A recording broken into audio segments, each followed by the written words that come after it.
VCD number 139 Karawal नगर।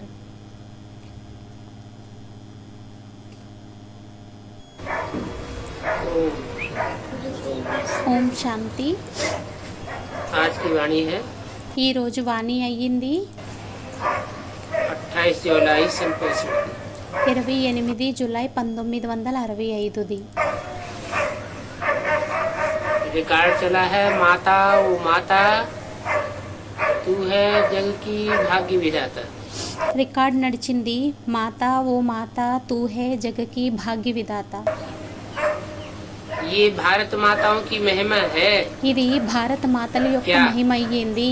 ఏంటి क्या महिमा है ఏం మహిమ అయ్యింది? कि माताएं ही भारत के भाग्य की विधाता हैं। ఏమనంటే మాతలే భారత్ యొక్క భాగ్య విధాతలయ్యారు। माताओं में वो शक्ति है మాతలలో ఆ శక్తి ఉంది कि भारत के भाग्य का निर्माण कर सकती हैं। ఏమనంటే భారత్ యొక్క భాగ్య నిర్మాణాన్ని చేయగలుగుతారు। जैसे परम पिता परमात्मा शिव की महिमा है, ఏ విధంగానైతే పరంపిత పరమాత్మ శివుడిది మహిమ అనేది ఉందో वैसे माता की महिमा है। అదే విధంగా మాతల యొక్క మహిమ అయ్యింది। अब एक माता की महिमा तो चल नहीं सकती। ఇప్పుడు ఒక్క మాత యొక్క మహిమ అయితే నడవలేదు। एक परमपिता परमात्मा की महिमा तो चल सकती है, ఒక్క పరంపిత పరమాత్ముడిదైతే మహిమ నడవచ్చు, लेकिन एक माता की महिमा नहीं चल सकती। కానీ ఒక్క మాత యొక్క మహిమ నడవలేదు।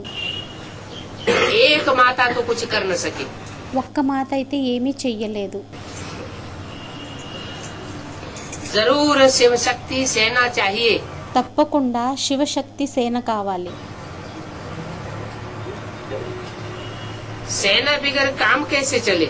సేన లేకుండా పని అనేది ఎలా నడుస్తుంది? शिव बाबा तो एक है, శివబాబా అయితే ఒక్కరయ్యారు। अगर वह एक ना हो तो माताएं भी न हो, ఒకవేళ ఆ ఒక్కరు లేకపోతే మాతలు కూడా ఉండరు। न बच्चे हो न बीके कुमार कुमारियां हो। పిల్లలు ఉండరు, బీకే కుమార్ కుమారీలు కూడా ఉండరు। तो मेजॉरिटी माताओं की है। అయితే మెజారిటీ మాతలదయ్యింది। इसलिए माताओं की महिमा दी गई है। भारत माताएं जो शिव शक्ति गुप्त सेना है और अहिंसक है। అందువలనే మాతల యొక్క మహిమనివ్వడం జరిగింది। భారత్ మాతలు ఎవరైతే శివశక్తులయ్యారో గుప్త సేన అయ్యింది। कोई भी प्रकार की हिंसा नहीं करती है। ఏ ప్రకారమైన హింసని చెయ్యరు। कोई भी प्रकार की हिंसा माना ఏ ప్రకారమైన హింస అంటే देह की हिंसा भी नहीं करती है దైహిక హింసని కూడా చెయ్యరు, और మరియు विकारों की हिंसा भी వికారాల యొక్క హింసని కూడా माताएं नहीं करती है। మాతలు చెయ్యరు। कोई भी प्रकार की हिंसा माताओं के द्वारा होती नहीं। ఏ हिंसा ప్రకారమైన హింస మాతల ద్వారా అవ్వదు। दो प्रकार की होती है। హింస రెండు ప్రకారాలదై ఉంటుంది। एक तो काम कटारी चलाना, ఒకటి కామకటారి నడిపించటం, और दूसरा गोली आदि चलाना। మరియు రెండోది తుపాకీ అది పేల్చటం, क्रोध करना, मारना। క్రోధం చెయ్యటం, కొట్టడం। इस समय जो भी सेनाएं हैं दुनिया में वो आसुरी सेनाएं। ఈ సమయంలో ఏవైతే సేనలు ఉన్నాయో అవన్నీ ఆసురీ సేనలు అయ్యాయి। वो आसुरी सेनाएं तो हिंसा ही करती रहती। ఆ ఆసురీ సేనలు అయితే హింసనే చేస్తూ ఉంటాయి। आजकल तो बाइक आदि चलाना माताओं को भी सिखाई रहे हैं। ఈ రోజుల్లోనైతే బైక్ మొదలుగున్న వాటిల్ని నడిపించటం మాతలకి కూడా నేర్పించటం జరుగుతుంది। अब वो तो है आसुरी सेना की माताएं, అయితే వారయ్యారు ఆసురీ సేన యొక్క మాతలు, और ये है देवी संप्रदाय की माताएं। మరియు వీరయ్యారు దైవీ సంప్రదాయం యొక్క మాతలు। वो माताएं कितनी ड्रिल आदि सीखती हैं। ఆ మాతలు ఎంత డ్రిల్ మొదలుగున్నవి నేర్చుకుంటారు। और तुम तो शायद ही कभी मैदान में गई हो। మీరైతే ఒకవేళ ఎప్పుడో మైదానంలోకి వెళ్ళి ఉండొచ్చు బహుశా. बहुत मेहनत करते हैं ड्रिल सीखने की, చాలా కష్టం చేయిస్తారు డ్రిల్ని నేర్చుకోవటం కోసం. विकारों में भी जाते रहते हैं. వికారాల్లోకి కూడా వెళ్తూ ఉంటారు. ऐसी कोई मुश्किल होंगी जो शादी नहीं करती होंगी. అలాంటి వారు చాలా అరుదుగా ఉంటారు ఎవరైతే వివాహం చేసుకోకుండా ఉంటారు. तो उस मिलिट्री से भी बहुत सीखते हैं. అయితే ఆ మిలిటరీ ద్వారా కూడా చాలా నేర్చుకోవటం జరుగుతుంది. स्टूडेंट को छोटे छोटे बच्चों को भी सिखलाते हैं. స్టూడెంట్ చిన్న చిన్న పిల్లలకి కూడా నేర్పించటం జరుగుతుంది. वो भी सेना है. అది కూడా సేన అయ్యింది. और ये रूहानी शिव शक्ति सेना भी है. మరియు ఇది ఆత్మిక శివశక్తి సేన కూడా అయ్యింది. सेना का गीता में अच्छा ही विस्तार लिखा हुआ है. సేన గురించి గీతలోని మంచిగానే విస్తారం అనేది వ్రాయబడి ఉంది. प्रैक्टिकल में क्या है ప్రాక్టికల్ గా ఏముంది वो तो तुम ही जानते हो. అది మీకే తెలుసు. तो देखो हम कितनी गुप्त सेना है. शिव शक्ति सेना क्या करती है? అయితే చూడండి మనం ఎంత గుప్త సేనం అయ్యాము. శివశక్తి సేన ఏం చేస్తుంది? तुम विश्व के मालिक कैसे बनते हो? మీరు విశ్వానికి యజమానులుగా ఎలా తయారవుతారు? अब तुम जानते हो इसको कहा जाता है युद्ध स्थल. ఇప్పుడు మీకు తెలుసు దీనిని అనడం జరుగుతుంది యుద్ధ స్థలం అని. तुम्हारा ये युद्ध का मैदान भी है మీది ఇది యుద్ధం యొక్క మైదానం కూడా అయ్యింది. और गुप्त मैदान है. మరియు గుప్తమైన మైదానం అయ్యింది. ऐसे नहीं कि यहाँ कोई ड्रिल आदि करते हैं. అలా ఏమీ కాదు ఇక్కడ డ్రిల్ మొదలుగున్నవి చేస్తారని. जिस्मानी శారీరకంది. हमारी तो रूहानी ड्रिल है. మనదైతే ఆత్మిక డ్రిల్ అయ్యింది. मैदान है ये सारा ही मांडवा. మైదానం అయ్యింది ఈ మొత్తం మాండవ అంతా. सारी सृष्टि का सारा ही मांडवा हमारा मैदान है. మొత్తం సృష్టి యొక్క మొత్తం మాండవ అంతా మన మైదానం అయ్యింది. आगे फीमेल्स युद्ध के मैदान में जाती थी. మొదట్లో ఫీమేల్స్ యుద్ధం యొక్క మైదానంలోకి వెళ్ళేవారు.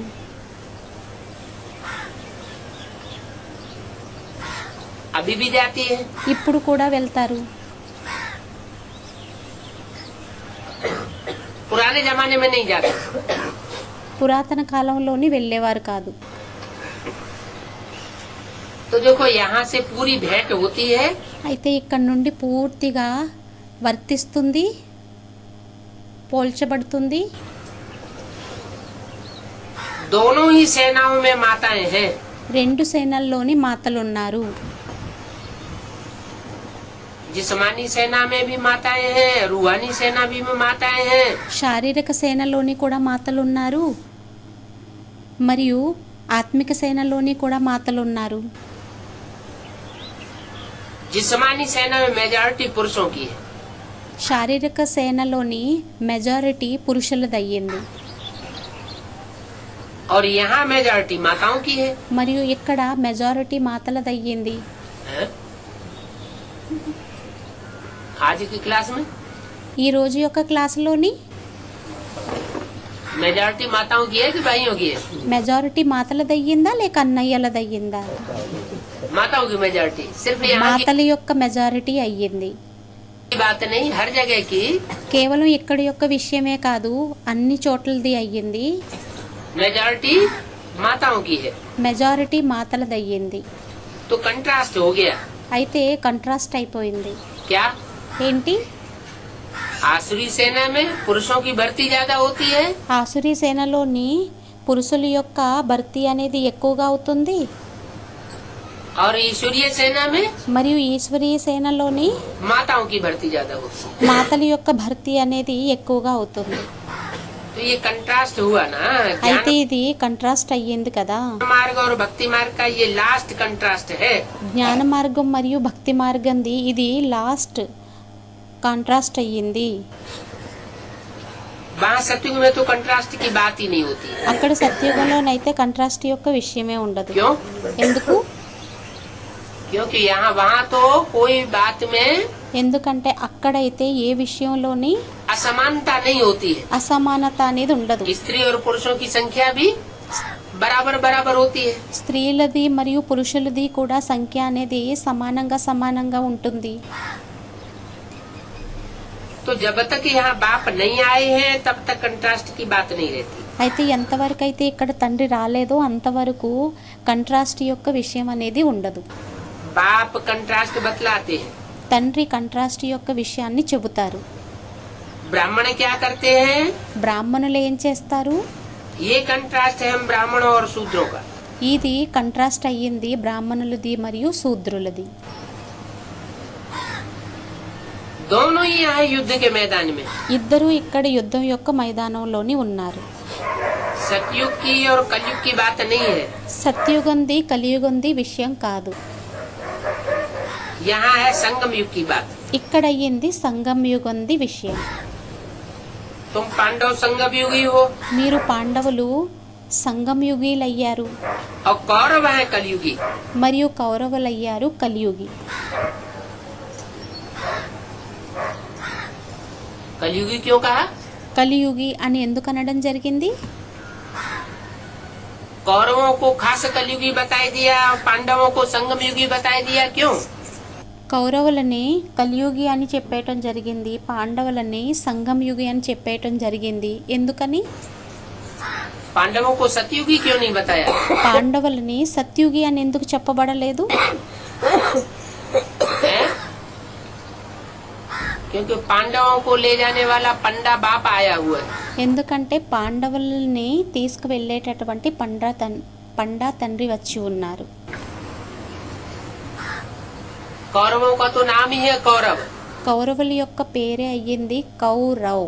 कौओं की तरह కాకుల వలె रव मन शोरगुल करने वाले हैं। రవ్ రవ్ అంటే అల్లరిని చేసేటటువంటి వారు అయ్యారు. कहीं ठिकाने लगने और लगाने वाले नहीं है। ఎక్కడ స్థావరం అనేది ఎక్కడ స్థిరపడడం మరియు స్థిరంగా చేసేటటువంటి వారు కాదు. आने वाले नहीं है। उनको ये पता ही नहीं है कि अभी ये जाने का समय है। వారికి తెలియనే తెలీదు ఇప్పుడు వెళ్ళేటటువంటి సమయం అయ్యింది అని. अभी इस दुनिया में ఇప్పుడు ఈ ప్రపంచంలోని रुकने का टाइम नहीं है ఆగేటటువంటి సమయం కాదు. कि महलमाड़ियाँ अटारियाँ बना लो, ఏమనంటే మేడలని మిద్దలని తయారు చేసేయండి, दुनिया के सुख ले लो। ప్రపంచం యొక్క సుఖాన్ని తీసేసుకోండి. अब वो टाइम नहीं रहा। ఇప్పుడు ఆ సమయం అనేది మిగిలి లేదు. कलयुग का टाइम बहुत लंबा दे दिया है। కలియుగం యొక్క సమయాన్ని చాలా ఎక్కువగా ఇచ్చేయటం జరిగింది. आहिस्ते आहिस्ते ये बात भी समझेंगे। నెమ్మదిగా ఈ విషయాన్ని కూడా అర్థం చేసుకోవటం జరుగుతుంది. कि अभी कलयुग हजारों वर्ष का नहीं है। ఏమనంటే ఇప్పుడు కలియుగం వేల సంవత్సరాలది కాదు. तुम्हारे द्वारा इन सब बातों को समझेंगे। మీ ద్వారా ఈ విషయాలన్నింటినీ అర్థం చేసుకోవటం జరుగుతుంది. तो माता की महिमा है। అయితే మాతలది మహిమయ్యింది. ये है शक्ति सेना। ఇదయ్యింది శక్తి సేన. और शक्ति सेना में ऊंचे ऊंचे एक भगवान है। మరియు శక్తి సేనలోని ఉన్నతమైన వాడు ఒక్క భగవంతుడయ్యారు. हूबहू कल पहले वाले तुम सेना हो। ఉన్నట్టుగా కల్పం ముందు వలె మీరు సేన అయ్యారు. इस भारत को फिर से दैवी राज्य बनाना, ఈ భారత్ని మళ్ళీ దైవీ రాజ్యంగా తయారు చేయటం ये तुम्हारा ही काम है। ఇది మీ పనే అయ్యింది. तुम जानते हो बरोबर हम सूर्यवंशी थे। మీకు తెలుసు మనం సూర్యవంశీయులుగా ఉండేవారిమి అని. सूर्यवंशी का ही नाम लेंगे। సూర్యవంశీయుల యొక్క పేరునే తీసుకోవటం జరుగుతుంది. चंद्रवंशी का नाम, बौद्ध वंशी का, इस्लाम वंशी का नाम, చంద్రవంశీయుల యొక్క పేరు, బౌద్ధుల యొక్క పేరు ఇస్లామీయుల యొక్క పేరుని नहीं लेते हैं, తీసుకోరు. क्योंकि नई सृष्टि की शुरुआत कहाँ से होगी? ఎందుకంటే కొత్త సృష్టి యొక్క ప్రారంభం అనేది ఎక్కడి నుండి అవుతుంది? सूर्यवंश से होगी या दूसरे वंशों से होगी? సూర్యవంశంతోనే అవుతుందా లేక రెండో వంశాలతోనే అవుతుందా? वो तो सूर्यवंश से ही होगी। అదైతే సూర్యవంశంతోనే అవుతుంది. इसलिए गीता में क्या कहा हुआ है అందువలనే గీతలోని ఏమనడం జరిగింది? कि मैंने ये ज्ञान दिया तो सबसे पहले किसको दिया? నేను ఏదైతే ఈ జ్ఞానాన్ని ఇచ్చానో అందరికంటే ముందు ఎవరికి ఇవ్వటం జరిగింది? सूर्य को दिया। సూర్యుడికి ఇవ్వడం జరిగింది. तो जिसने सबसे पहले ज्ञान उठाया అయితే ఎవరైతే మొట్టమొదట అందరికంటే జ్ఞానాన్ని తీసుకోవటం జరిగిందో वो सूर्य से ही वंश की शुरुआत होती है। ఆ సూర్యుని ద్వారానే వంశం యొక్క ప్రారంభం అనేది అవుతుంది. वो है जड़ सूर्य और ये है వారయ్యారు జడ సూర్యుడు మరియు వీరయ్యారు चैतन्य ज्ञान सूर्य। చైతన్య జ్ఞాన సూర్యుడు. तो ये तो बुद्धि में है అయితే ఇదైతే బుద్ధిలోని ఉంది. कि सूर्यवंशी के बाद चंद्रवंशी, वैश्यवंशी, शूद्रवंशी बनेंगे। ఏమనంటే సూర్యవంశం తరువాత చంద్రవంశం, వైశ్యవంశం, శూద్రవంశంగా తయారవుతామని. परंतु महिमा सूर्यवंशियों की है। కానీ మహిమ సూర్యవంశీయులదయ్యింది. पहले पहले तो हम सूर्यवंशी ही बनेंगे। మొట్టమొదటైతే మనం సూర్యవంశీయులుగానే అవ్వటం జరుగుతుంది.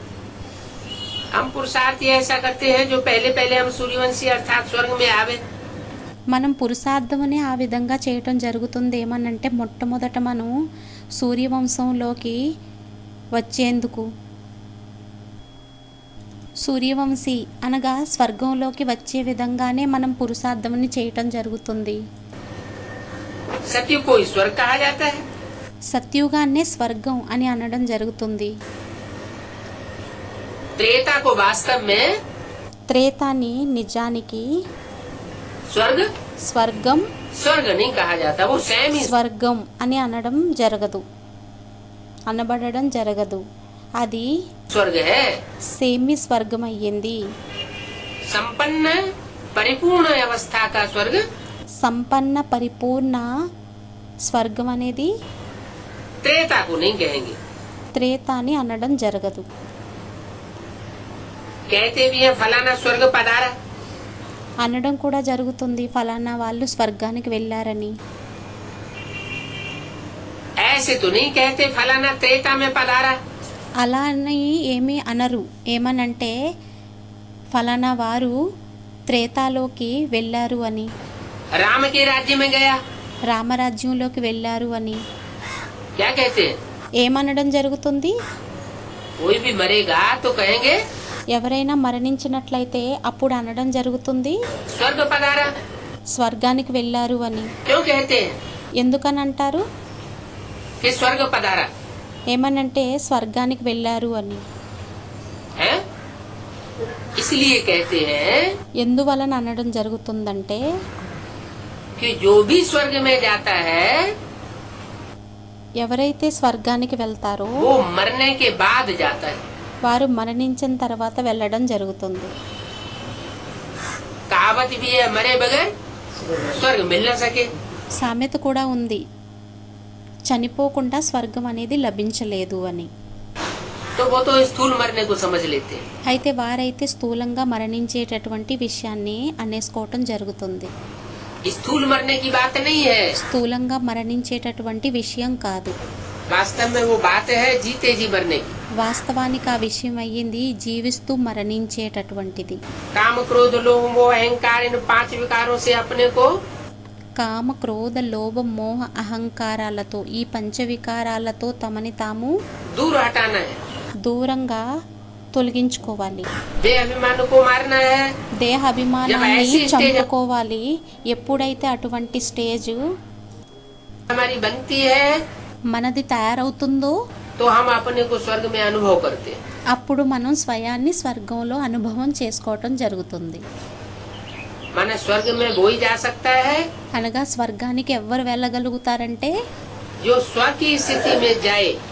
ఎవరైతే స్వ యొక్క స్థితిలోకి వెళ్ళటం జరుగుతుందో, इसलिए शब्द का नाम ही ऐसा है।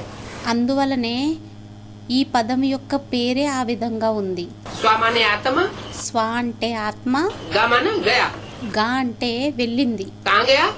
ఎక్కడికి వెళ్ళింది? आत्मिक स्थिति में गया। ఆత్మిక స్థితిలోకి వెళ్ళింది. तो जहाँ जहाँ देह अभिमान है, అయితే ఎక్కడెక్కడైతే దేహ అభిమానం అనేది ఉంటుందో वहाँ वहाँ आत्मिक स्थिति बन नहीं सकती। అక్కడక్కడ ఆత్మిక స్థితి అనేది తయారవ్వలేదు. आत्मिक स्थिति जैसे जैसे बनती जाएगी, आत्मा सुखी होती जाएगी। ఆత్మిక స్థితి అనేది ఎలా ఎలా అయితే తయారవుతూ వెళ్తుందో ఆత్మ అనేది ఆ విధంగా సుఖీగా అవుతూ వెళ్తుంది. प्रैक्टिकल ज्ञान है। ప్రాక్టికల్ జ్ఞానం అయ్యింది. अमृत वेले सवेरे को बैठ करके అమృత వేళలోని ఉదయాన్నే కూర్చొని प्रैक्टिस करके देखो। ప్రాక్టీస్ని చేసి చూడండి. जिस दिन अच्छी आत्मिक स्टेज बनेगी, ఏ రోజైతే మంచి ఆత్మిక స్థితి అనేది తయారవుతుందో सारा दिन మొత్తం రోజంతా हल्कापन महसूस होगा। తేలికతనం అనేది అనుభూతి అవుతుంది.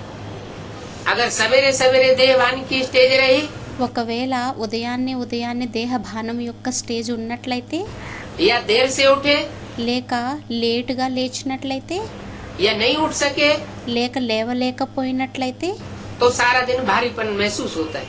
అప్పుడు రోజంతా బరువుగా అనుభూతి అవుతూ ఉంటుంది.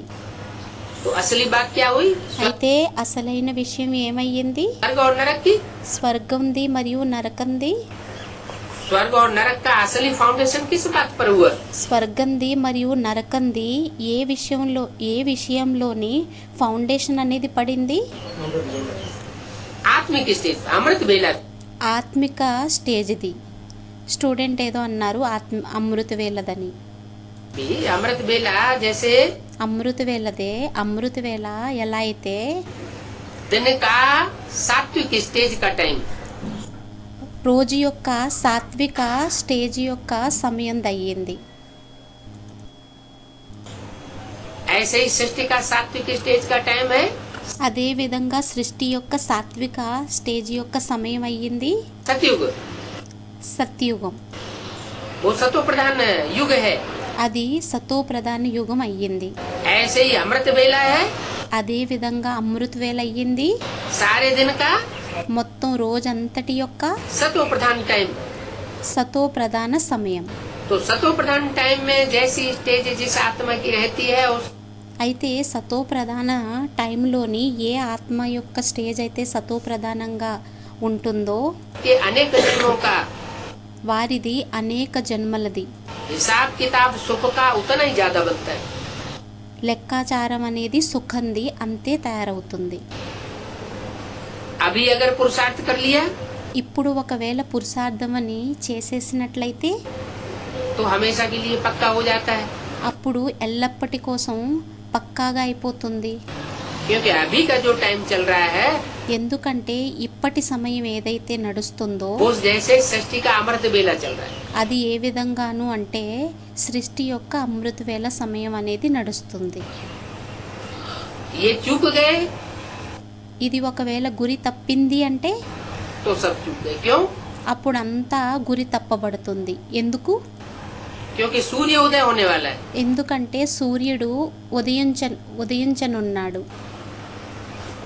जिससे सूर्य को परमात्मा सुप्रीम सोल जो ఏ సూర్యుడినైతే పరమాత్మ సుప్రీం సోల్ శివుడు ज्योति बिंदु జ్యోతిర్బిందువు आकर के पहले पहले ज्ञान का डोज देता है, వచ్చి మొట్టమొదట జ్ఞానం యొక్క డోసుని ఇవ్వటం జరుగుతుందో वो ज्ञान सूर्य संसार में ఆ జ్ఞాన సూర్యుడు ప్రపంచంలోని उदय होने वाला है। और ఉదయించనున్నాడు. ज्ञान सूर्य संसार में उदय होने से पहले का जो टाइम है वो अमृत बेला कहा जाता है। అయితే జ్ఞాన సూర్యుడు ప్రపంచంలోని ఉదయించడానికి మొదటి సమయం ఏదైతే ఉంటుందో దానిని అమృత వేళ అనడం జరుగుతుంది. అది అమృత వేళ అని అనబడుతుంది. तो जो अमृत बेला का टाइम है वो तो चूकना नहीं चाहिए। అయితే ఆ అమృత వేళ యొక్క సమయం ఏదైతే ఉంటుందో అది గురి తప్పకూడదు. तो नाम लेते हैं स्वर्ग में गया, माने అయితే పేరుని తీసుకోవటం జరుగుతుంది స్వర్గానికి వెళ్ళారు అని, అనగా आत्मिक स्थिति में गया। ఆత్మిక స్థితిలోకి వెళ్ళటం జరిగింది. भारतवासी जानते हैं बैकुंठ में कृष्ण का राज्य था। భారతవాసీలకు తెలుసు వైకుంఠంలోని కృష్ణుడి యొక్క రాజ్యం ఉండేది అని. गीता में फिर कृष्ण को द्वापर में ले गए हैं। గీతలోని కృష్ణుణ్ణి ద్వాపర యుగంలోకి మళ్ళీ తీసుకొని వెళ్ళిపోవటం జరిగింది. क्यों ఎందుకు? है? भारतवासी जब ये जानते हैं భారతవాసీలకి ఎప్పుడైతే తెలుసో ఈ విషయం అనేది,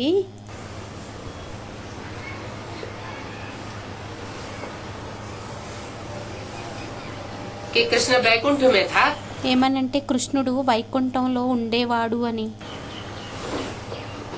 तो जब कृष्ण बैकुंठ में था इस बात అయితే ఎప్పుడైతే కృష్ణుడు వైకుంఠంలో ఉండేవాడో जान ली। ఈ విషయం గురించి తెలిసేసుకున్నాము. और बैकुंठ तो दुनिया की सात्विक स्टेज का नाम है। అయితే వైకుంఠం అయితే ప్రపంచం యొక్క సాత్విక పేరయ్యింది, స్టేజ్ యొక్క పేరయ్యింది. फिर गीता में कृष्ण को द्वापर युग में क्यों ले गए? మరి గీతలోని కృష్ణుణ్ణి ద్వాపర యుగంలోని ఎందుకని తీసుకొని వెళ్ళటం జరిగింది? कारण क्या हुआ కారణం ఏంటయ్యింది? है? कारण ये हुआ కారణం ఏమయ్యిందంటే कि जब नई सृष्टि की शूटिंग का समय चल रहा था, ఎప్పుడైతే కొత్త సృష్టి యొక్క షూటింగ్ అనేది నడుస్తూ వచ్చిందో, परमात्मा इस सृष्टि पर आता है పరమాత్మ ఈ సృష్టి మీదకి ఎప్పుడైతే రావటం జరుగుతుందో तो आकर के सारे ड्रामा की शूटिंग की आवृत्ति कराता है। అప్పుడు వచ్చి మొత్తం డ్రామా యొక్క షూటింగ్ యొక్క ఆవృతం అంతా చేయటం జరుగుతుంది. सतयुग, त्रेता, द्वापर, कलयुग। సత్యుగం, త్రేత, ద్వాపరం, కలియుగం ఉంది. तो जब द्वापर युग की शूटिंग पूरी होती है అయితే ఎప్పుడైతే ద్వాపర యుగం యొక్క షూటింగ్ అనేది పూర్తి అవుతుందో तब कृष्ण की सोल संपन्नता की स्टेज को प्राप्त करती है। అప్పుడు కృష్ణుడి యొక్క సోల్ సంపన్నత యొక్క స్టేజ్ని ప్రాప్తించుకుంటుంది. इसलिए उस समय అందువలనే ఆ సమయంలోని कृष्ण की प्रत्यक्षता दिखाई जाती है। కృష్ణుడి యొక్క ప్రత్యక్షతని చూపించడం జరుగుతుంది. प्रत्यक्षता रूपी जन्म, जैसे बच्चा जन्म लेता है ప్రత్యక్షతారూపీ జన్మ, ఏ విధంగానైతే పిల్లవాడు జన్మని తీసుకుంటాడో तो प्रत्यक्ष होता है संसार में। అప్పుడు ప్రత్యక్షం అవటం జరుగుతుంది ప్రపంచంలోని. ऐसे ही कृष्ण की सोल అదే విధంగా కృష్ణుడి యొక్క సోల్ द्वापर युगी शूटिंग के अंत में प्रत्यक्ष होती है। ద్వాపరయుగి షూటింగ్ యొక్క అంతంలోని ప్రత్యక్షం అవ్వటం జరుగుతుంది. तो कृष्ण को द्वापर में ले गए हैं, उसका मूल कारण जाता है అయితే కృష్ణుణ్ణి ద్వాపరయుగంలోకి తీసుకొని వెళ్ళటం జరుగుతుంది. దాని ముఖ్య కారణం అవుతుంది संगम युगी शूटिंग को। ముఖ్య కారణం అవుతుంది సంగమయుగి షూటింగ్ది. वास्तव में నిజానికి कृष्ण द्वापर युग में आया, ये కృష్ణుడు ద్వాపరయుగంలోని వచ్చాడు, झूठी बात है। ఇది అసత్యపు విషయం అయ్యింది. क्योंकि द्वापर के अंत में अगर भगवान कृष्ण भगवान बन करके आए ఏమనంటే ద్వాపరంలోని కృష్ణుడు భగవంతుడుగా అయ్యి వచ్చినట్లయితే तो दुनिया में पापी कलयुग की स्थापना करने का निमित्त बनेगा क्या? అప్పుడు ప్రపంచంలోని పాపి కలియుగాన్ని స్థాపన చేయడానికి నిమిత్తంగా అవుతారా ఏంటి? भगवान तो पापी कलयुग की स्थापना करने नहीं आता। భగవంతుడైతే పాపి కలియుగాన్ని స్థాపన చేయడానికి రారు. भगवान तो आता है భగవంతుడైతే రావడం జరుగుతుంది सत्य युग की स्थापना करने, సత్యుగాన్ని స్థాపన చేయడం కోసం, झूठ खंड का विनाश करने। झूठ खंड అసత్యపు ఖండాన్ని వినాశనం చేయడానికి. कहा जाता है कलयुग को। అసత్యపు ఖండం అని కలియుగాన్నే అనడం జరుగుతుంది. कलयुग के जो कलह क्लेश है वो కలియుగం యొక్క కలహ క్లేశాలు ఏవైతే ఉంటాయో नष्ट करने के लिए ही परमात्मा का आना होता है। వాటిని నష్టం చేయడానికే పరమాత్ముడు తండ్రికి రావాల్సి ఉంటుంది.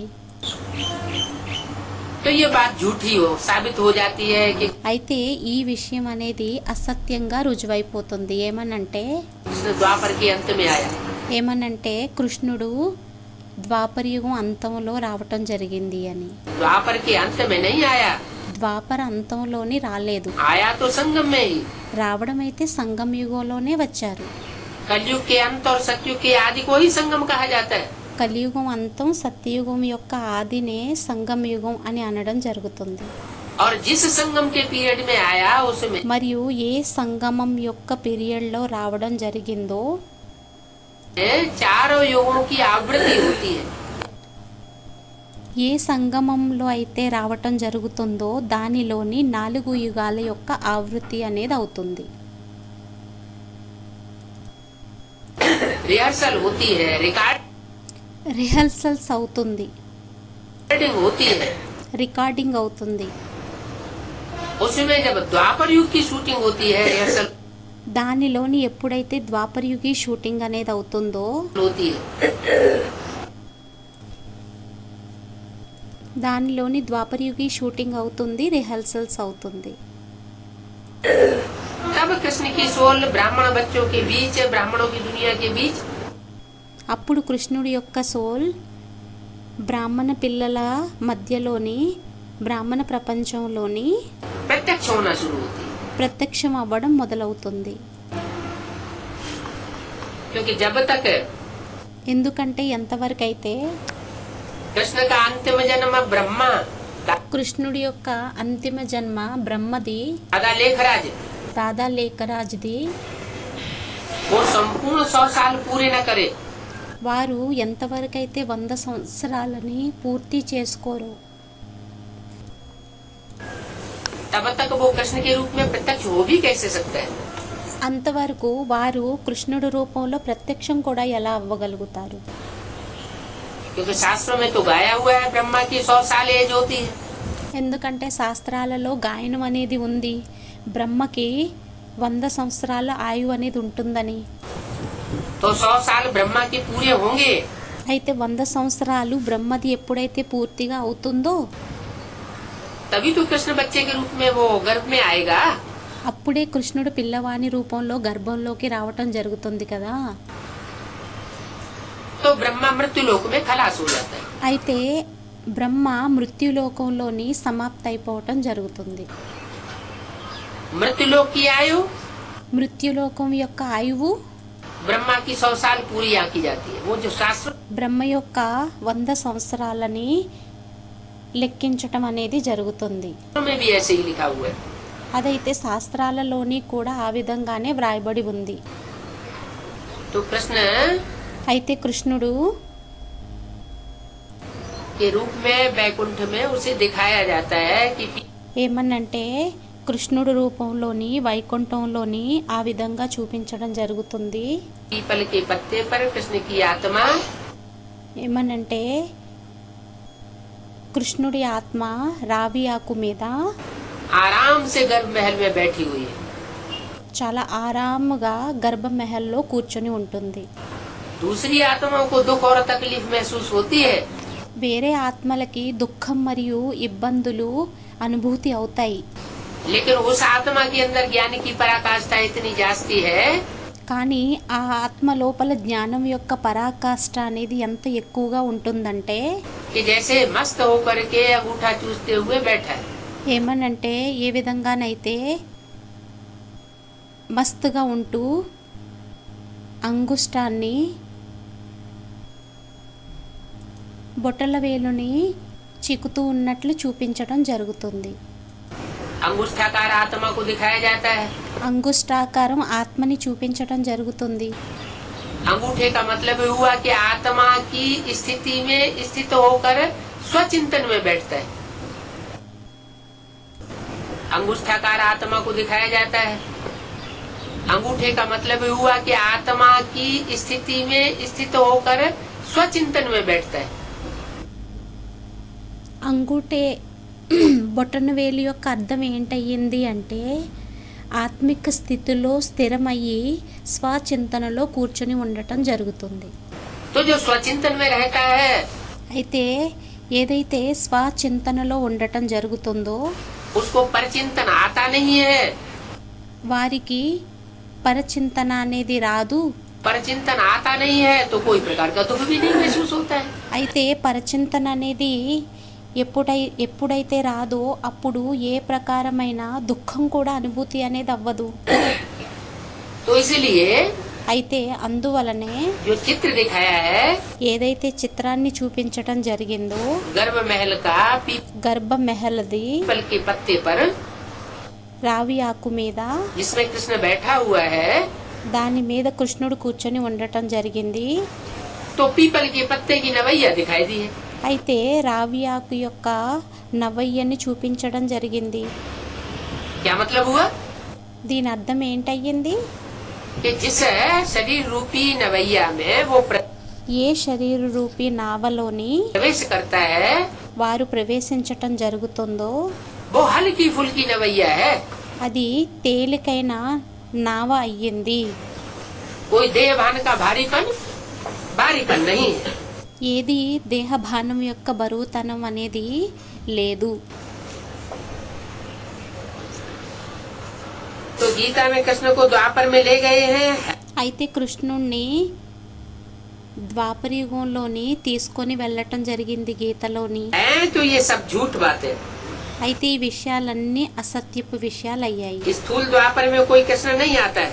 స్థూల ద్వాపరంలోని కృష్ణుడు ఏమీ రారు. तुम समझाते हो इन बातों को तो बिगड़ पड़ते हैं.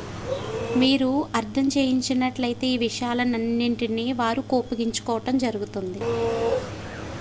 क्योंकि उन्हों को सत्य का पता ही नहीं है. ఎందుకంటే వారికి సత్యం గురించి తెలియదు. क्या ఏంటి?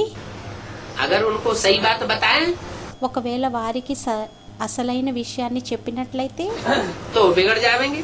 అప్పుడు వారు కోపగించుకోవటం జరుగుతుంది. सच बतलाने वाला मिला ही नहीं है సత్యం చెప్పేటటువంటి వారు దొరకనే లేదు. और तुमको तो मिला है.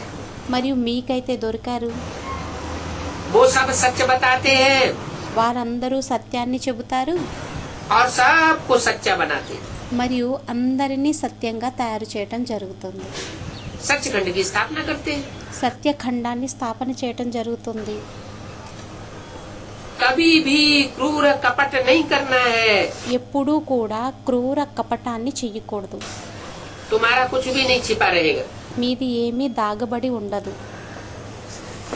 क्या ఏంటి?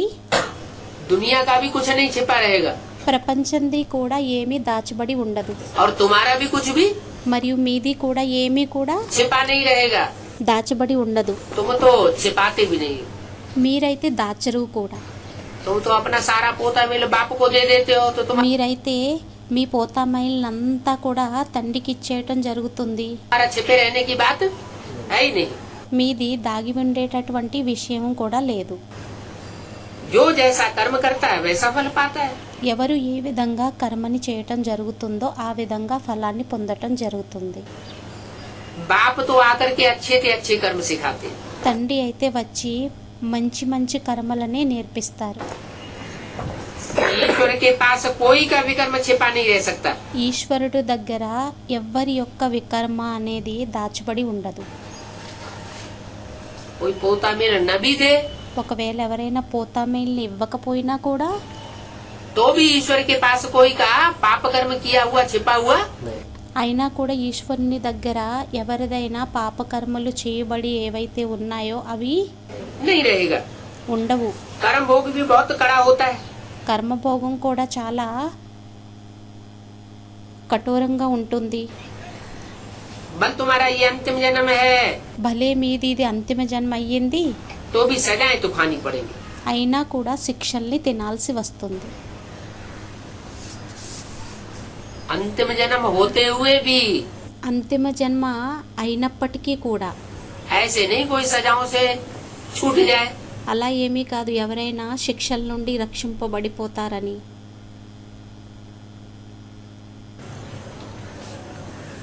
क्योंकि अनेक जन्मों का हिसाब किताब इस लास्ट जन्म में चुकतू होना है। ఎందుకంటే అనేక జన్మల యొక్క లెక్కాచారాలు అనేవి ఈ అంతిమ జన్మలోని సమాప్తవ్వనున్నవి. बाबा ने समझाया काशी करवट खाते हैं, బాబా అర్థం చేయించడం జరిగింది. కాశీలో ఏదైతే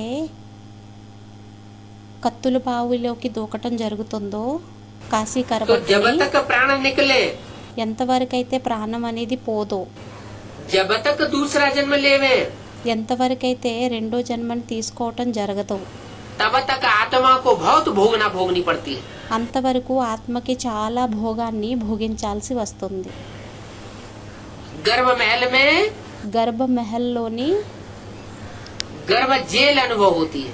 గర్భ జైలు అనేది అనుభవం అవుతుంది. त्राही त्राही करती रहती है आत्मा, త్రాహి త్రాహి చేస్తూ ఉంటుంది ఆత్మ. बहुत कष्ट सहन करना पड़ता है। చాలా కష్టాన్ని సహనం చేయాల్సి వస్తుంది. एक तो कर्म भोग बीमारी, ఒకటయ్యింది కర్మ భోగం, రోగము.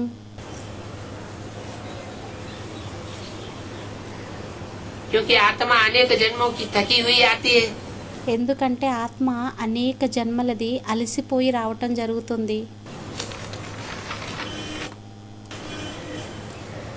फिर विकर्मों की सजा, మళ్ళీ వికర్మల యొక్క శిక్షలు. उस समय कुछ बोल भी नहीं सकते। ఆ సమయంలో ఏమీ చెప్పలేరు కూడా. अंदर ही अंदर गर्भ में आत्मा कुकड़ती रहती है।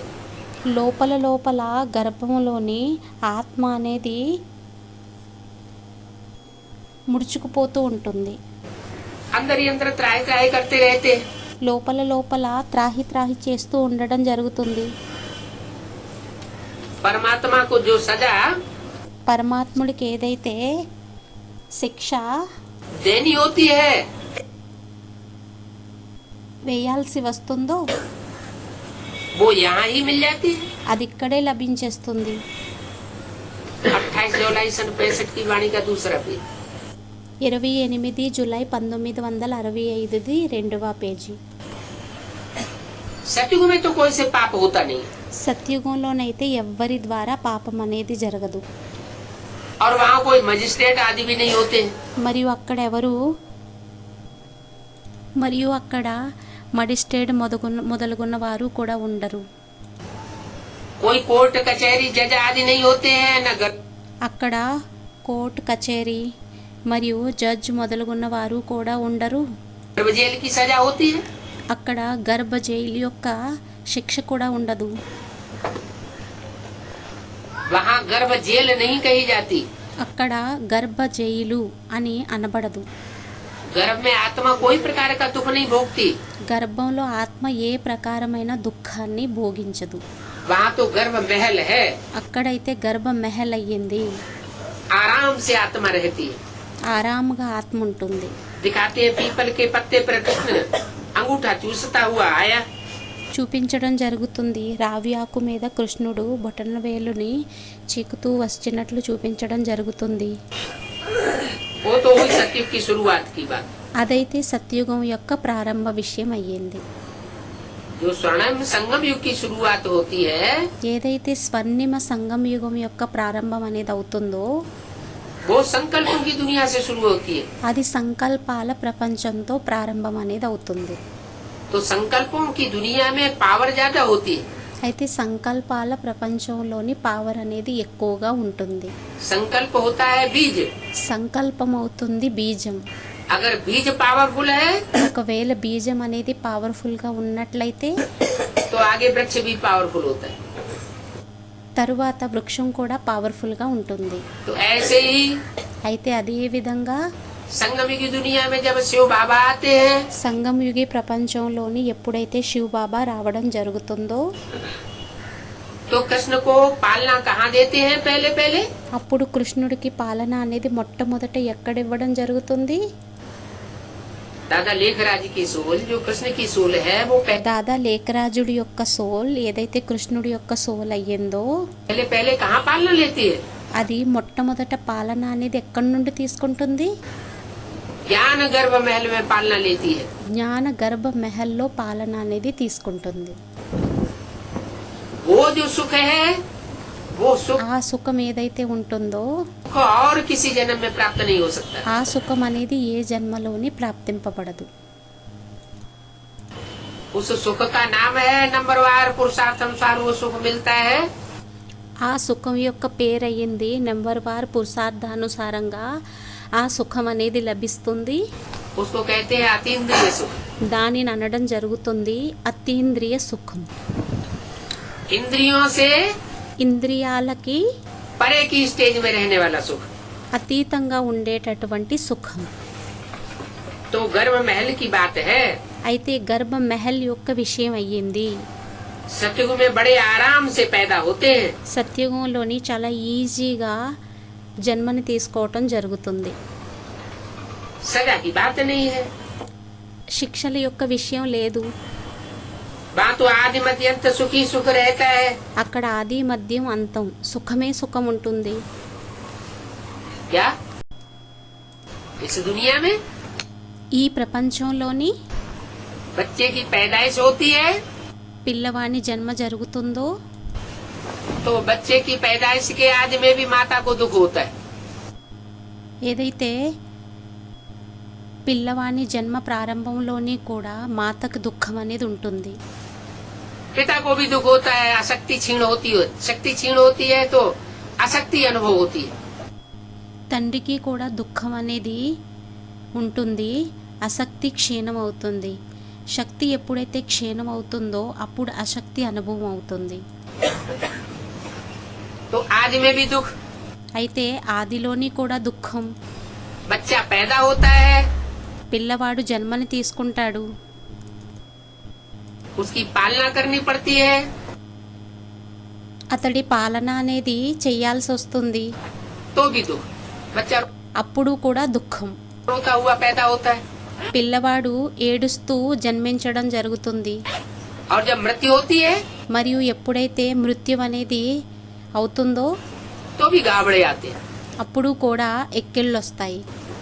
तो आदि जिसका सुखाला नहीं, అయితే ఆది ఎవరిదైతే సుఖంగా ఉండదో मध्य और अंत भी सुखाला नहीं हो सकता। మరియు మధ్యం అంతం కూడా సుఖంగా ఉండదు. आदि में भी दुख, मध्य में भी दुख और अंत में भी दुख। ఆదిలోని కూడా దుఃఖం, మధ్యంలోని కూడా దుఃఖం మరియు అంతంలోని కూడా దుఃఖం.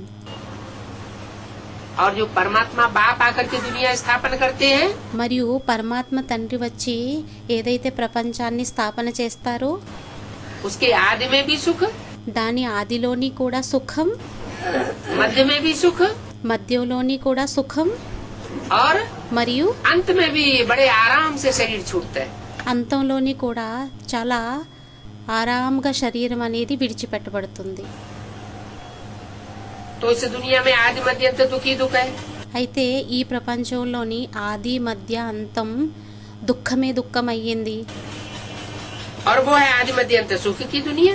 మరియు అదయ్యింది ఆది మధ్య అంతం సుఖం యొక్క ప్రపంచం. ये है आदि मध्य अंत दुख की दुनिया। ఇదయ్యింది ఆది మధ్య అంతం దుఃఖం యొక్క ప్రపంచం. अभी तुम सुख की दुनिया में जाने के लिए पढ़ाई पढ़ रहे हो। ఇప్పుడు మీరు సుఖం యొక్క ప్రపంచంలోకి వెళ్ళడం కోసం చదువుని చదువుకుంటున్నారు. समझते हो ये गुप्त सेना वृद्धि को पाती रहेगी। అర్థం చేసుకోవటం జరుగుతుంది. ఈ గుప్త సేన అనేది గుప్త రూపంలోని వృద్ధి చెందుతూ ఉంటుంది. जितना जो बहुतों को रास्ता बतावेंगे ఎవరు ఎంత ఎక్కువ మందికి మార్గాన్ని చూపిస్తూ ఉంటారో उतना అంత उतना ऊंच पद पावेंगे। ఉన్నత పదవిని పొందటం జరుగుతుంది. क्या ఏంటి? अनेक जन्म जन्म जन्मांतर की అనేక జన్మలు జన్మ జన్మాంతరాలది राजाई मिलने का రాజాయి లభించేందుకు कारण क्या बताया? కారణం ఏం చెప్పటం జరిగింది?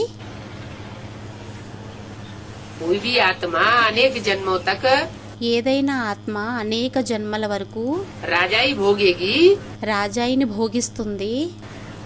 उसका कारण कहाँ से शुरू हुआ? దాని కారణం అనేది ఎక్కడి నుండి ప్రారంభమయ్యింది? संगम युग में जिन्होंने जितनी ज्यादा दूसरों की सेवा की होगी, సంగమయుగంలోని ఎవరు ఎంత ఇతరుల యొక్క సేవని చేసి ఉంటారో ईश्वरीय ज्ञान से, ఈశ్వరీయ జ్ఞానంతోని तो ईश्वरीय ज्ञान से जिनकी ज्यादा जितनी सेवा का स्टॉक होगा, అయితే ఈశ్వరీయ జ్ఞానంతోని ఎవరిది ఎంత సేవ యొక్క స్టాక్ అనేది ఉంటుందో वो उतना ही अनेक जन्मों तक सुख में रहेगी। వారు అంతే అనేక జన్మల వరకు సుఖంలో ఉండడం జరుగుతుంది. राजा ही भोगेंगे, రాజాయిని భోగించడం జరుగుతుంది. राजघराने में जन्म लेंगे। రాజవంశంలోని జన్మని తీసుకోవటం జరుగుతుంది. अगर दूसरों की सेवा नहीं की होगी, ఒకవేళ ఇతరుల యొక్క సేవని చేసి ఉండకపోయినట్లయితే ईश्वरीय ज्ञान लेने के बावजूद भी जन्मोई जगमोई में लगे रहे होंगे, ఈశ్వరీయ జ్ఞానాన్ని తీసుకున్న తరువాత కూడా జగముయి జగముయి చెప్పుడు మాటల్లోని ఎవరైతే ఉంటూ ఉంటారో, అక్కడ ఇక్కడ మాటల్లో ఎవరైతే ఉంటూ ఉంటారో, तू तेरे की मेरे की నీది నాది ఆ విషయాలలోని बातों में फालतू अपना समय गवाते रहे होंगे, ఆ విషయాలలోని వ్యర్థంగా తమ సమయాన్ని పోగొట్టుకుంటూ ఉంటారో तो वो प्राप्ति नहीं कर सकेंगे। అప్పుడు వారు ప్రాప్తిని చేసుకోలేరు. तो बोला అయితే అన్నారు, ऊंच पद पावेंगे, उसके ఉన్నత పదవిని పొందినట్లయితే लिए मेहनत करनी है। దానికోసం కష్టం చేయాల్సి వస్తుంది. बाप को याद करने की भी मेहनत करनी है। తండ్రిని స్మృతి చేసేటటువంటి కష్టమని కూడా చెయ్యాలి. ऐसे नहीं दूसरों को ज्ञान सुनाते रहे, అలా ఏమీ కాదు, ఇతరులకి జ్ఞానాన్ని వినిపిస్తూ ఉన్నట్లయితే और खुद की स्टेज नीचे गिरती रहे, మరియు స్వయం యొక్క స్టేజ్ అనేది కిందకి పడుతూ ఉన్నట్లయితే तो दूसरों के ऊपर असर भी नहीं पड़ेगा। అప్పుడు ఇతరుల మీద ప్రభావం కూడా పడదు. जो पैदाइश भी होगी ఏదైతే ఉత్పత్తి కూడా అవుతుందో वो कमजोर आत्माओं की पैदाइश होगी। అది బలహీన ఆత్మలది ఉత్పత్తి అనేది అవుతుంది. कमजोर प्रजा बनेगी। బలహీన ప్రజ అనేది తయారవుతుంది. जो राज्य तैयार होगा ఏదైతే రాజ్యం అనేది తయారవుతుందో वो कमजोर राज्य तैयार हो जाएगा। అది బలహీన రాజ్యం తయారైపోతుంది. अगर पावरफुल राज्य तैयार करना है ఒకవేళ పవర్ఫుల్ రాజ్యాన్ని తయారు చేయాలి అంటే तो उसके लिए सेवा के साथ साथ అప్పుడు దానికోసం సేవ తోడు తోడులోని क्या करना पड़े? ఏం చేయాల్సి ఉంటుంది? सेवा में याद का बल సేవలోని యాది యొక్క బలాన్ని जरूर भरना पड़े। తప్పకుండా నింపాల్సి ఉంటుంది. तो मेहनत करनी है बाप को याद करने की, तुम जानते हो అయితే కష్టాన్ని చెయ్యాలి, తండ్రిని స్మృతి చేసేటటువంటిది. बरोबर बेहद के बाप से మీకు తెలుసు,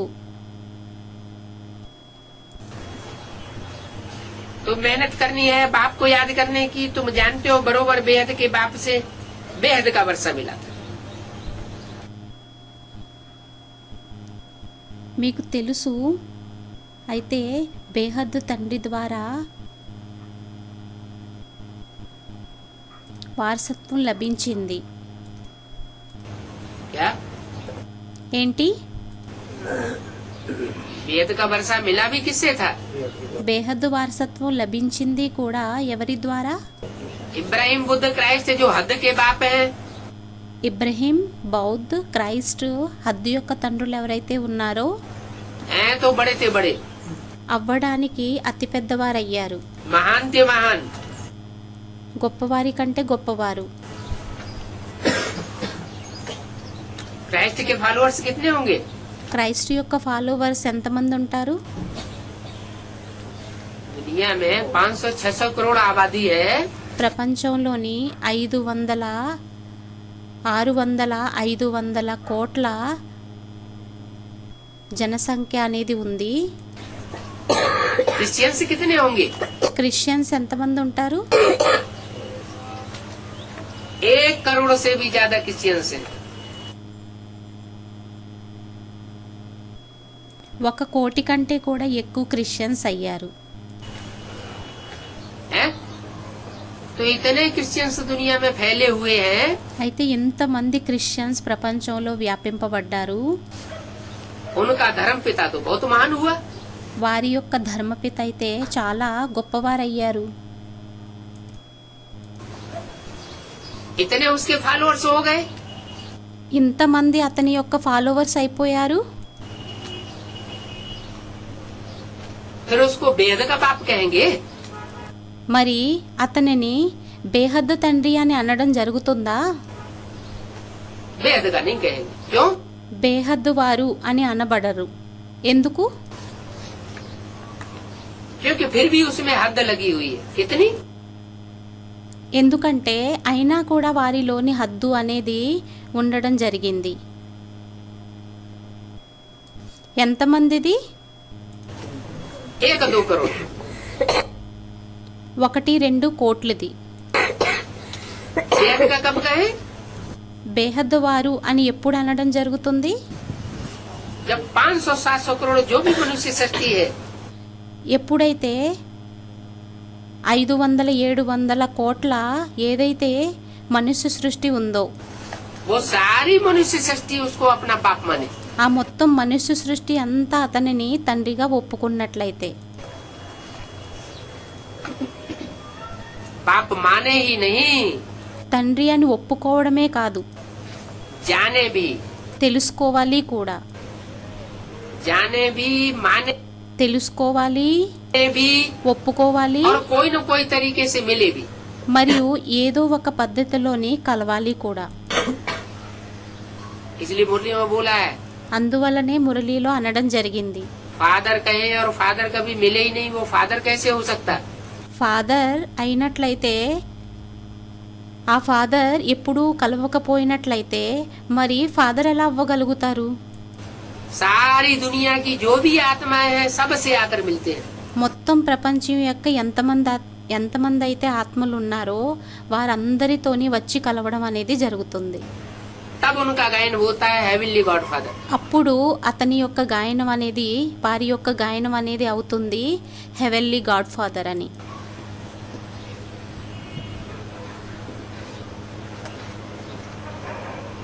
इसलिए सब बाप को याद करते हैं. అందువలనే అందరూ తండ్రిని స్మృతి చేయటం జరుగుతుంది.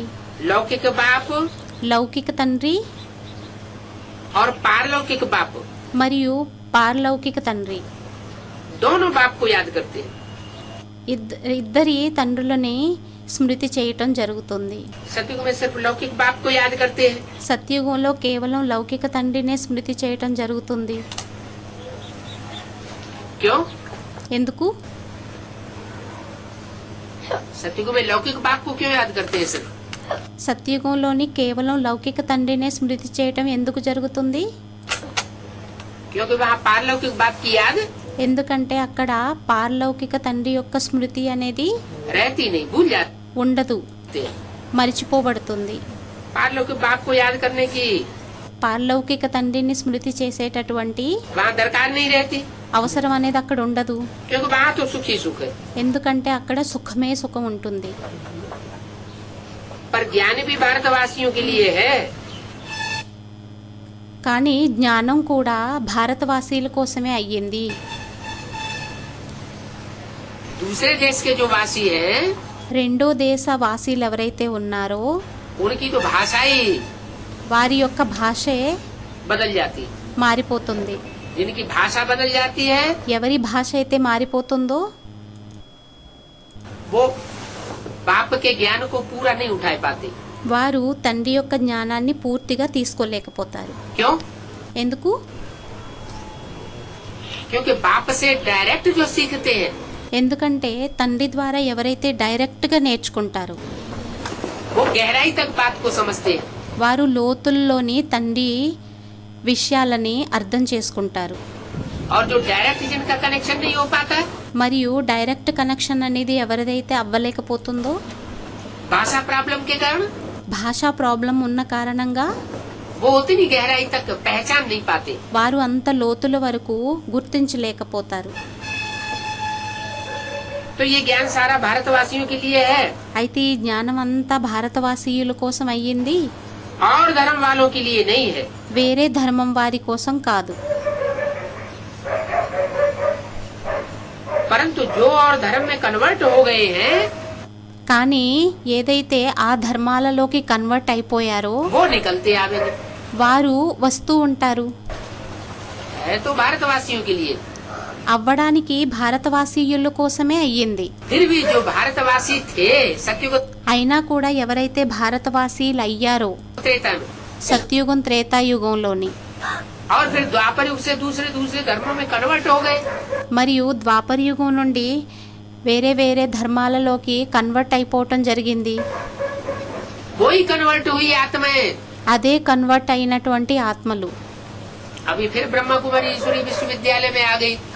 మళ్ళీ ఇప్పుడు బ్రహ్మకుమారి ఈశ్వరి విశ్వవిద్యాలయంలోకి వచ్చేయటం జరిగింది. तो जो कन्वर्ट हुई आत्माएं हैं और అయితే ఎవరైతే కన్వర్ట్ అయినటువంటి ఆత్మలు ఉన్నారో ज्यादा जन्मों तक जो कन्वर्ट होकर के रही होंगी, మరియు ఎక్కువ జన్మల వరకు ఎవరైతే కన్వర్ట్ అయి ఉన్నటువంటి ఆత్మలు ఉంటారో वो ज्ञान के मर्म को उतना पूरा नहीं समझ पाती। వారు జ్ఞానం యొక్క మర్మాన్ని అంత పూర్తిగా అర్థం చేసుకోలేకపోతారు. कितना ఎంత जितना जो अनेक जन्मों तक ఎవరైతే ఎక్కువ జన్మల వరకు ఏదైతే ఎక్కువ జన్మల వరకు देवी देवता सनातन धर्म में रहने वाली आत्माएं समझेंगी, దేవీ దేవతా ధర్మంలో ఉండేటటువంటి ఆత్మలుగా అనుకోవటం జరుగుతుందో उतने दूसरे धर्म में दूसरे देश में అంతా వేరే ధర్మాలలోకి వేరే దేశాలలోకి कन्वर्ट होने वाली आत्माएं नहीं समझ पाएंगी। కన్వర్ట్ అయ్యేటటువంటి ఆత్మలుగా అనుకోవటం జరగదు. तो बोला అయితే అన్నారు और धर्म वालों के लिए ज्ञान नहीं है, परंतु వేరే ధర్మాల వారి కోసం ఈ జ్ఞానం కాదు. जो कन्वर्ट हो जाते हैं वो కానీ ఎవరైతే కన్వర్ట్ అయిపోతారో निकलते आते हैं వారు వస్తూ ఉంటారు और आगे चलकर निकलते आवेंगे। మరియు ముందుకు వెళ్ళే కొలది వస్తూ ఉండడం జరుగుతుంది. वो आकर के योग भी सीखेंगे। వారు వచ్చి యోగాన్ని కూడా నేర్చుకోవటం జరుగుతుంది. इससे ఎవరితోని है, क्योंकि योग सिखाने वाला तो एक ही परमपिता परमात्मा है। ఎందుకంటే యోగాన్ని నేర్పించేటటువంటి వారైతే ఒక్కరే పరంపిత పరమాత్మ. एक बाप के सिवाय योग, ఒక్క తండ్రి తప్ప యోగాన్ని राजयोग और कोई రాజయోగాన్ని ఇంకెవ్వరూ కూడా सिखा ही नहीं सकता। నేర్పించలేరు. तो सभी आकर के राजयोग सीखेंगे, जो भी कन्वर्ट हो అయితే అందరూ వచ్చి రాజయోగాన్ని నేర్చుకోవటం జరుగుతుంది. गए हैं वो निकलते चले आवेंगे। ఎవరైతే కన్వర్ట్ అయ్యారో వారు వస్తూ ఉండడం జరుగుతుంది. योग पर समझाने के लिए निमंत्रण मिलता है। యోగం మీద అర్థం చేయించడం కోసం నిమంత్రణ అనేది లభిస్తుంది. तो तैयारी करनी चाहिए, वहाँ क्या समझावे। అయితే తయారీని చెయ్యాలి, అక్కడ ఏం అర్థం చేయించాలి అనేది समझाना है क्या तुम भारत का प्राचीन राजयोग को भूल गए हो। అర్థం చేయించాలి. ఏమనంటే మీరు ప్రాచీన రాజయోగాన్ని మరిచిపోవటం జరిగిందా? भगवान कहते हैं मन मना भाव। భగవంతుడు అంటారు మన్మనాభవ్. राजयोग क्या है? రాజయోగం ఏంటయ్యింది? ये कोई शारीरिक हठयोग नहीं है। ఇదేమి శారీరక హఠయోగం ఏమీ కాదు. ये कोई श्वास प्रश्वास का प्राणायाम योग नहीं है। ఇది ఏమి శ్వాస ప్రశ్వాస యొక్క ప్రాణాయామం ఏమీ కాదు. ये क्या योग है? इसका नाम ఇది ఏం యోగం అయ్యింది? దీని పేరేంటి? इसका नाम है దీని పేరయ్యింది राजयोग। రాజయోగం. इसमें ये राज भरा हुआ है कि मन को एकाग्र कैसे किया जाए। దీనిలోని ఈ రహస్యం అనేది నిండి ఉంది, మనసుని ఎలా ఏకాగ్రం చేసుకోవాలి అనేది. अगर मन को एकाग्र करने की प्रक्रिया सीख ली ఒకవేళ మనసుని ఏకాగ్రంగా చేసుకునేటటువంటి ప్రక్రియని నేర్చేసుకున్నట్లయితే तो मन जीते जगत जीत कहा जाता है। అయితే మన్ జీతే జగజ్జీత్ అని అనబడడం జరుగుతుంది. मन के साधे सब सद है। మనకే సాధే సబసదే. मन మనసు 11वीं इंद्री कही जाती है 11వ ఇంద్రియం అనబడుతుంది और अति सूक्ष्म है। మరియు అతి సూక్ష్మమైనదయ్యింది. जो जितना सूक्ष्म होता है उसमें उतनी ही ज्यादा ताकत होती है। ఏది ఎంత సూక్ష్మంగా ఉంటుందో అంత దానిలోని శక్తి అనేది ఉంటుంది. तो इस मन को कंट्रोल कर लिया, అయితే ఈ మనసుని కంట్రోల్ చేసేసినట్లయితే मन सब कुछ कंट्रोल हो गया। అంటే అంతా కంట్రోల్ అయిపోయింది. हर आत्मा के अंदर ప్రతి ఆత్మ లోపల ये मन की मनन चिंतन मंथन शक्ति होती है। ఈ మనసు యొక్క మనన చింతన మంతన అనే శక్తి అనేది ఉంటుంది.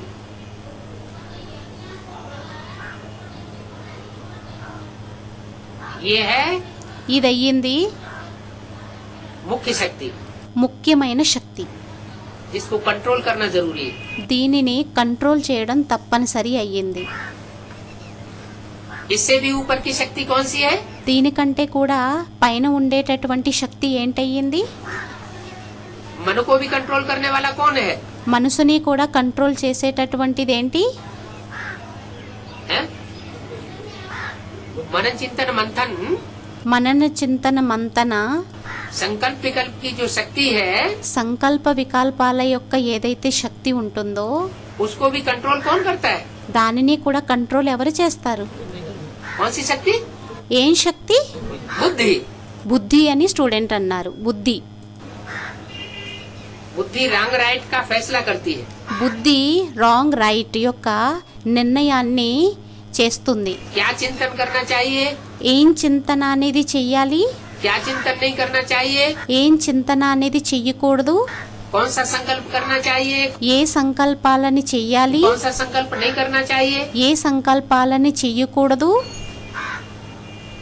ये बुद्धि का काम है। ఇది బుద్ధి యొక్క పని అయ్యింది.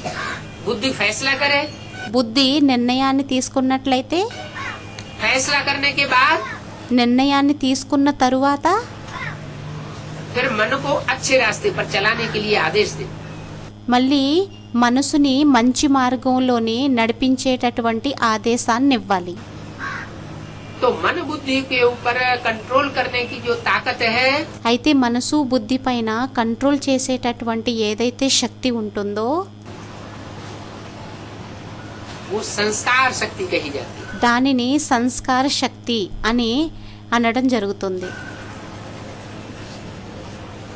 संस्कार होते हैं पूर्व जन्मों से कनेक्टेड। సంస్కారాలు పూర్వ జన్మలతోని కనెక్టెడ్.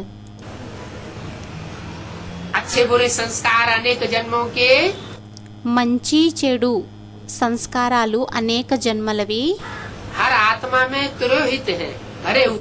ప్రతి ఆత్మలోని తిరుగుతూ ఉంటాయి, నిండి ఉన్నాయి. जिसके लिए बाबा कहते हैं बनी बनाई बन रही। దీనికోసమే బాబా అనడం జరుగుతుంది, తయారు చేయబడి ఉన్నాయి, अब कछु बननी ना है। తయారు చేయబడ్డాయి, ఇంకా వేరే తయారు అనేవి చేయబడవు.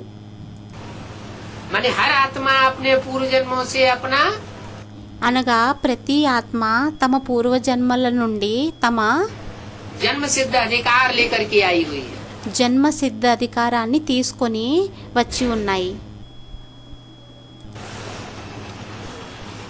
अभी से रील में जो ఇప్పుడు కేవలం రీల్లోని रील घूम रही है, ఇప్పుడు ఏదైతే రీల్ అనేది తిరుగుతూ ఉందో उस शूटिंग की रील में ఆ షూటింగ్ యొక్క రీల్లోని अपना अपना अधिकार नूद होता चला जा रहा है। తమ తమ అధికారం అనేది ఇముడిపోతూ వెళ్ళిపోతుంది. जैसे जैसे पूर्व जन्म के जिसके संस्कार हैं ఎలా ఎలా అయితే పూర్వజన్మల యొక్క ఎవరెవరి యొక్క సంస్కారాలు అయితే ఉంటాయో उन संस्कारों के आधार पर ఆ సంస్కారాల ఆధారంగా हर आत्मा ప్రతి ఆత్మ वही रास्ता अपना लेती है। అదే మార్గాన్ని అనుగమన చేయటం అనేది జరుగుతుంది, बुरे कर्म అనుసరించటం జరుగుతుంది. किए होंगे చెడు కర్మల్ని చేసి ఉన్నట్లయితే तो भले परमात्मा का कितना भी ऊंचे से ऊंचा ज्ञान उठाए रहा हो, భలే పరమాత్ముడి యొక్క ఎంత ఉన్నతమైన జ్ఞానాన్ని తీసుకుంటూ ఉన్నా కూడా उस ज्ञान को भी वो तोड़ मड़ोड़ करके उल्टा कर देगा। ఆ జ్ఞానాన్ని కూడా తోడ్ మరోడ్ కరికే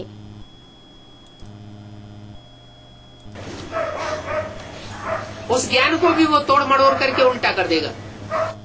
ఆ జ్ఞానాన్ని కూడా వ్యతిరేకంగా ఉల్టాగా చేసేస్తుంది. ऐसी है संस्कार शक्ति। అటువంటిదవుతుంది సంస్కార శక్తి. तो मन रूपी ब्रह्मा हुआ, అయితే మనసు రూపి బ్రహ్మయ్యారు, बुद्धि रूपी शंकर हुआ, బుద్ధు రూపి శంకరుడయ్యారు, और विष्णु रूपी మరియు విష్ణు రూపి संस्कार शक्ति हुई। సంస్కార శక్తి అయ్యింది. लेकिन संस्कारों को भी కానీ సంస్కారాలని కూడా परिवर्तन किया जा सकता है या नहीं किया जा सकता है? పరివర్తన అనేది చెయ్యగలుగుతామా లేక చెయ్యలేమా? संस्कारों को भी परिवर्तन किया जा सकता है। సంస్కారాలని కూడా పరివర్తన అనేది చెయ్యగలుగుతాము. तो कौन परिवर्तन करेगा? అయితే పరివర్తన అనేది ఎవరు చెయ్యగలరు? मन परिवर्तन करेगा మనసు పరివర్తన చెయ్యగలుగుతుందా या संस्कार अपने संस्कारों को स्वतः ही परिवर्तन करेंगे? లేక సంస్కారాలు తమ సంస్కారాలని స్వతహాగానే పరివర్తన చేసుకోగలుగుతాయా? या बुद्धि परिवर्तन करेगी? లేక బుద్ధి పరివర్తన అనేది చేస్తుందా? ऊपर किसको रखा जाए? పైన దేనిని పెట్టడం జరుగుతుంది?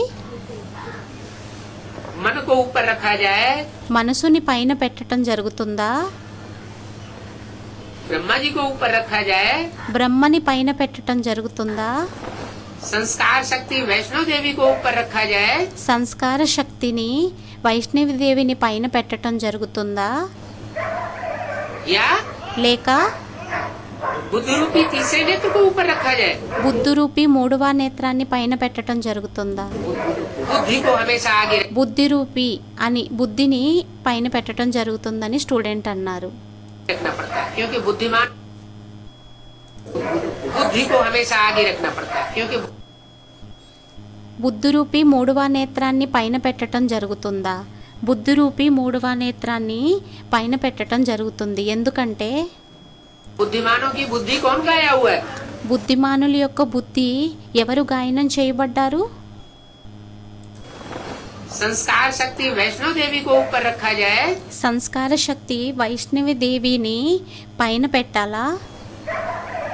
या లేక बुद्धि रूपी तीसरे नेत्र को ऊपर रखा जाए? బుద్ధి రూపి మూడవ నేత్రాన్ని పైన పెట్టాలా? बुद्धि को हमेशा आगे रखना पड़ता है, क्योंकि బుద్ధిని ఎల్లప్పుడూ పైన పెట్టడం జరుగుతుంది. ఎందుకంటే बुद्धिमानों की बुद्धि कौन गाया हुआ है? బుద్ధిమానుల యొక్క బుద్ధి ఎవరు గాయనం చేయబడ్డారు? हैं? बुद्धिमानों की बुद्धि బుద్ధిమానుల యొక్క బుద్ధి शिव बाबा गाया हुआ है। శివ బాబా గాయనం చేయబడి ఉన్నారు. शंकर बुद्धिमानों की बुद्धि नहीं है। శంకరుడు బుద్ధిమానుల యొక్క బుద్ధి కాదు. कौन है? ఎవరయ్యారు? शिव बाबा। శివ బాబా. अगर शंकर स्वयं ही बुद्धिमानों की बुद्धि होता ఒకవేళ శంకరుడు స్వయమే బుద్ధిమానుల యొక్క బుద్ధి అయినట్లయితే तो वो किसकी याद में बैठा है? మరి వారు ఎవరి స్మృతిలోని కూర్చొని ఉండటం జరుగుతుంది? वो भी तो किसी की याद में बैठा है ना। వారు కూడా ఎవరి యాదులోనో కూర్చొని ఉన్నారు కదా. जिसकी याद में बैठा है जरूर इससे साबित होता है वो उससे भी ज्यादा ऊंचा है। ఎవరి యాదులోనైతే కూర్చొని ఉండటం జరుగుతుందో దీని ద్వారా రుజువవుతుంది ఏమనంటే వారికంటే కూడా వీరికంటే కూడా వారు ఉన్నతమైన వారు అయ్యారు అని. इसलिए बाबा कहते हैं అందువలనే బాబా అంటారు ये शंकर क्या करता है? శంకరుడు कुछ भी ఏం नहीं। చేస్తారు? ఏమీ చేయరు. ఏంటి? ये शंकर कुछ नहीं करता, ऐसे ही टाल मटोला बैठा रहता है। ఈ శంకరుడు ఏమీ చెయ్యరు, అలాగే కాళ్ళు మీద కాళ్ళు వేసుకొని కూర్చొని ఉండటం జరుగుతుంది. इसके अंदर जो भी काम करता हूँ मैं करता हूँ। ఇతని లోపల ఏదైతే పనిని చేస్తానో దానిని నేను చేస్తాను. अगर एकाग्रता की स्थिति में भी ఒకవేళ ఏకాగ్రత స్థితిలోని కూడా बैठता हूँ बिठाता కూర్చుంటాను, हूँ तो కూర్చోబెట్టబడతాను, मैं बिठाता हूँ। అప్పుడు నేను కూర్చోబెడతాను. ये अपने आप नहीं बैठता। ఇతను తనంతట తానే కూర్చోడు. शंकर कुछ नहीं करता। శంకరుడు ఏమీ చెయ్యడు. क्योंकि जो भी करने का काम है ఎందుకంటే ఏదైతే చేసేటటువంటి పని ఉంటుందో वो तो कर्मेंद्रियों से होता है, అదైతే కర్మేంద్రియాలతోనే అవుతుంది. और कर्मेंद्रियों की हलन चलन करते हुए चित्रों में शंकर को दिखाया नहीं जाता है। కర్మేంద్రియాల యొక్క హలనం చలనంని చేస్తూ ఉన్నట్లు శాస్త్రాలలో చిత్రాలలోని చూపించబడి ఉండదు. उसको ध्यान मग्न अवस्था में बैठे हुए दिखाया जाता है। అతనిని ధ్యానమగ్న అవస్థలోని కూర్చొని ఉన్నట్లు చూపించడం జరుగుతుంది. ये कोई कर्म करना नहीं हुआ, ఇదేమీ కర్మని చేయటం అవ్వదు. कर्मेंद्रियों की हलन चलन का कोई कार्य नहीं हुआ। కర్మేంద్రియాల యొక్క హలనం చలనం యొక్క కార్యం అనేది ఏమీ జరగలేదు. इसलिए बोला शंकर कुछ भी नहीं करता। అందువలనే అనడం జరుగుతుంది శంకరుడు ఏమీ చెయ్యరు అని. उसके अंदर जो भी कार्य करता हूँ అతని లోపల ఏదైతే కార్యాన్ని చేస్తానో कौन करता है? అది ఎవరు చేస్తారు? शिव ज्योति बिंदु सुप्रीम सोल करता है। శివ జ్యోతిర్బిందు సుప్రీం సోల్ చేస్తారు. तो सुप्रीम सोल शिव जो है అయితే ఏదైతే సుప్రీం సోల్ శివుడు ఎవరైతే ఉన్నారో वो बुद्धिमानों की बुद्धि, ఆ వారు బుద్ధిమానుల యొక్క బుద్ధి, वही संस्कार को चेंज करता है, వారి సంస్కారాలని చేంజ్ చేయటం జరుగుతుంది. परिवर्तन करता है, పరివర్తన అనేది చేస్తారు. और वही मन को कंट्रोल करता है। మరియు వారే మనసుని కంట్రోల్ చేయటం జరుగుతుంది. मन మనసు अनेक जन्मों के संस्कारों के वशीभूत होकर के అనేక జన్మల సంస్కారాల వశీభూతమయ్యి कभी नीचे ले जाता है आत्मा की स्थिति को, అప్పుడప్పుడు ఆత్మిక స్థితిని ఒక్కొక్కసారి కిందకు తీసుకొని వెళ్ళటం జరుగుతుంది. और कभी ऊंची स्टेज में ले जाता है। మరియు అప్పుడప్పుడు ఉన్నత స్టేజ్లోకి తీసుకువెళ్ళటం జరుగుతుంది. अप एंड डाउन में आता रहता है। అప్ అండ్ డౌన్లోకి వస్తూ ఉంటుంది. अभी ఇప్పుడు वो मन की शक्ति जो है ఇప్పుడు ఆ మనసు యొక్క శక్తి ఏదైతే ఉందో उसको एकाग्रता के आधार पर कंट्रोल करने की बात है। దానిని ఏకాగ్రత ఆధారంగా కంట్రోల్ చేసేటటువంటి విషయం అయ్యింది.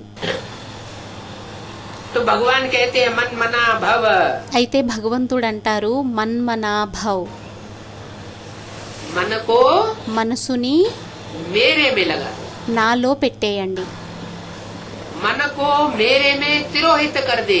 మనసుని నాలోని తిప్పేయాలి. भगवान कहते हैं, భగవంతుడు అంటారు. किसके द्वारा कहते हैं? ఎవరి ద్వారా అంటారు?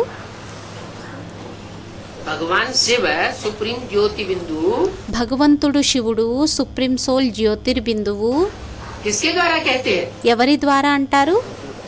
शंकर के द्वारा कहते हैं శంకరుని ద్వారా అంటారు. कि मन को, मन की जो शक्ति है ఏమనంటే మనసుని, మనిషి యొక్క శక్తి ఏదైతే ఉంటుందో उसको मेरे में దానిని నాలోని तिरोहित कर दे। తిప్పటం అనేది చేసేయాలి. అనగా तेरे मन के अंदर जो भी संकल्प विकल्प चलते हैं నీ మనసులోని ఏవైతే సంకల్ప వికల్పాలు నడుస్తాయో उन संकल्पों विकल्पों की गति को, सरणी को ఆ సంకల్పాల గతిని, శ్రేణిని मेरे अंदर నా లోపల समाधि। ఇమిడ్ చేయాలి. मन तेरे अंदर कोई भी ऐसा संकल्प न चले అనగా నీ లోపల ఏది కూడా అటువంటి సంకల్పం అనేది నడవకూడదు. जो मेरे संकल्पों के ఏదైతే खिलाफ। నా సంకల్పాలకి వ్యతిరేకంగా ఉంటుందో అది. सब प्रकार के संकल्प जो हैं అన్ని ప్రకారాలైన సంకల్పాలు ఏవైతే ఉంటాయో वो मेरे अंदर समाधि। అవన్నీ నాలోని ఇమిడ్ చేయాలి. जब संकल्प मात्र भी तेरे ఎప్పుడైతే సంకల్పాల మాత్రంగా కూడా నీలోని मेरे संकल्पों के अनुकूल बन जाएंगे, నా సంకల్పాలు అనుకూలంగా తయారైపోతాయో, इतनी ज्ञान की पराकाष्ठा तेरे अंदर आ जाएगी, అంత జ్ఞానం యొక్క పరాకాష్ఠ అనేది నీలో ఎప్పుడైతే వచ్చేస్తుందో तो बीज सुधर जाएगा। అయితే బీజం ఎప్పుడైతే పరివర్తన అయిపోతుందో तो सारा वृक्ष सुधर जाएगा। అప్పుడు మొత్తం వృక్షం అంతా కూడా పరివర్తన అయిపోతుంది. संकल्प बीज है। సంకల్పం బీజం అయ్యింది. ये मन से संकल्प रूपी बीज पैदा होता है। ఈ మనసు ద్వారా సంకల్ప రూపీ బీజాలు ఉత్పన్నమవుతాయి. मन के संकल्पों को మనసు యొక్క సంకల్పాలని ज्ञान के आधार पर सात्विक बनाना है, జ్ఞానం ఆధారంగా సాత్వికంగా తయారు చేసుకోవాలి.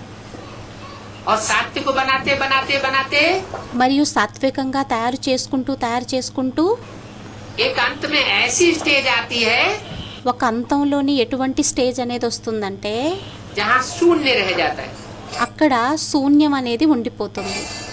वो है पराकाष्ठा, అదయ్యింది పరాకాష్ఠ, सात्विक स्टेज की, సాత్విక స్టేజ్ యొక్క. जहाँ से सत्युग की शुरुआत होती है. అక్కడ నుండి సత్యుగం యొక్క ప్రారంభం అనేది అవుతుంది. मन जब निसंकल्प हो जाएगा మనసు ఎప్పుడైతే నిస్సంకల్పిగా అయిపోతుందో तो निराकारी हो जाएगा. అప్పుడు నిరాకారిగా అయిపోతుంది. निराकारी फिर निर्विकारी निराकारी जरूर बनता है. మళ్ళీ నిర్వికారి రెండింటిగా మళ్ళీ అవుతుంది. निराकारी, निर्विकारी और निरहंकारी कहा जाता है. నిరాకారి నిర్వికారి మళ్ళీ నిరహంకారి అనడం జరుగుతుంది. उसमें देहभान का नाम निशान नहीं रहेगा. దానిలోని దేహభానం యొక్క పేరు గుర్తులు కూడా ఉండవు. इसलिए बोला అందువలనే అన్నారు कि सत्युग की स्थापना के लिए సత్యుగం యొక్క స్థాపన కోసం मन मना भव. మన్మనాభవ్, तू अपने मन के संकल्पों को मेरे मन के अंदर समा दे. నీవు నీ మనసు యొక్క సంకల్పాలని నాలో ఇమిడ్ చేసుకో. तो जरूर वहाँ जाना पड़े. అప్పుడు తప్పకుండా అక్కడికి వెళ్ళాల్సి ఉంటుంది. कहाँ? ఎక్కడికి?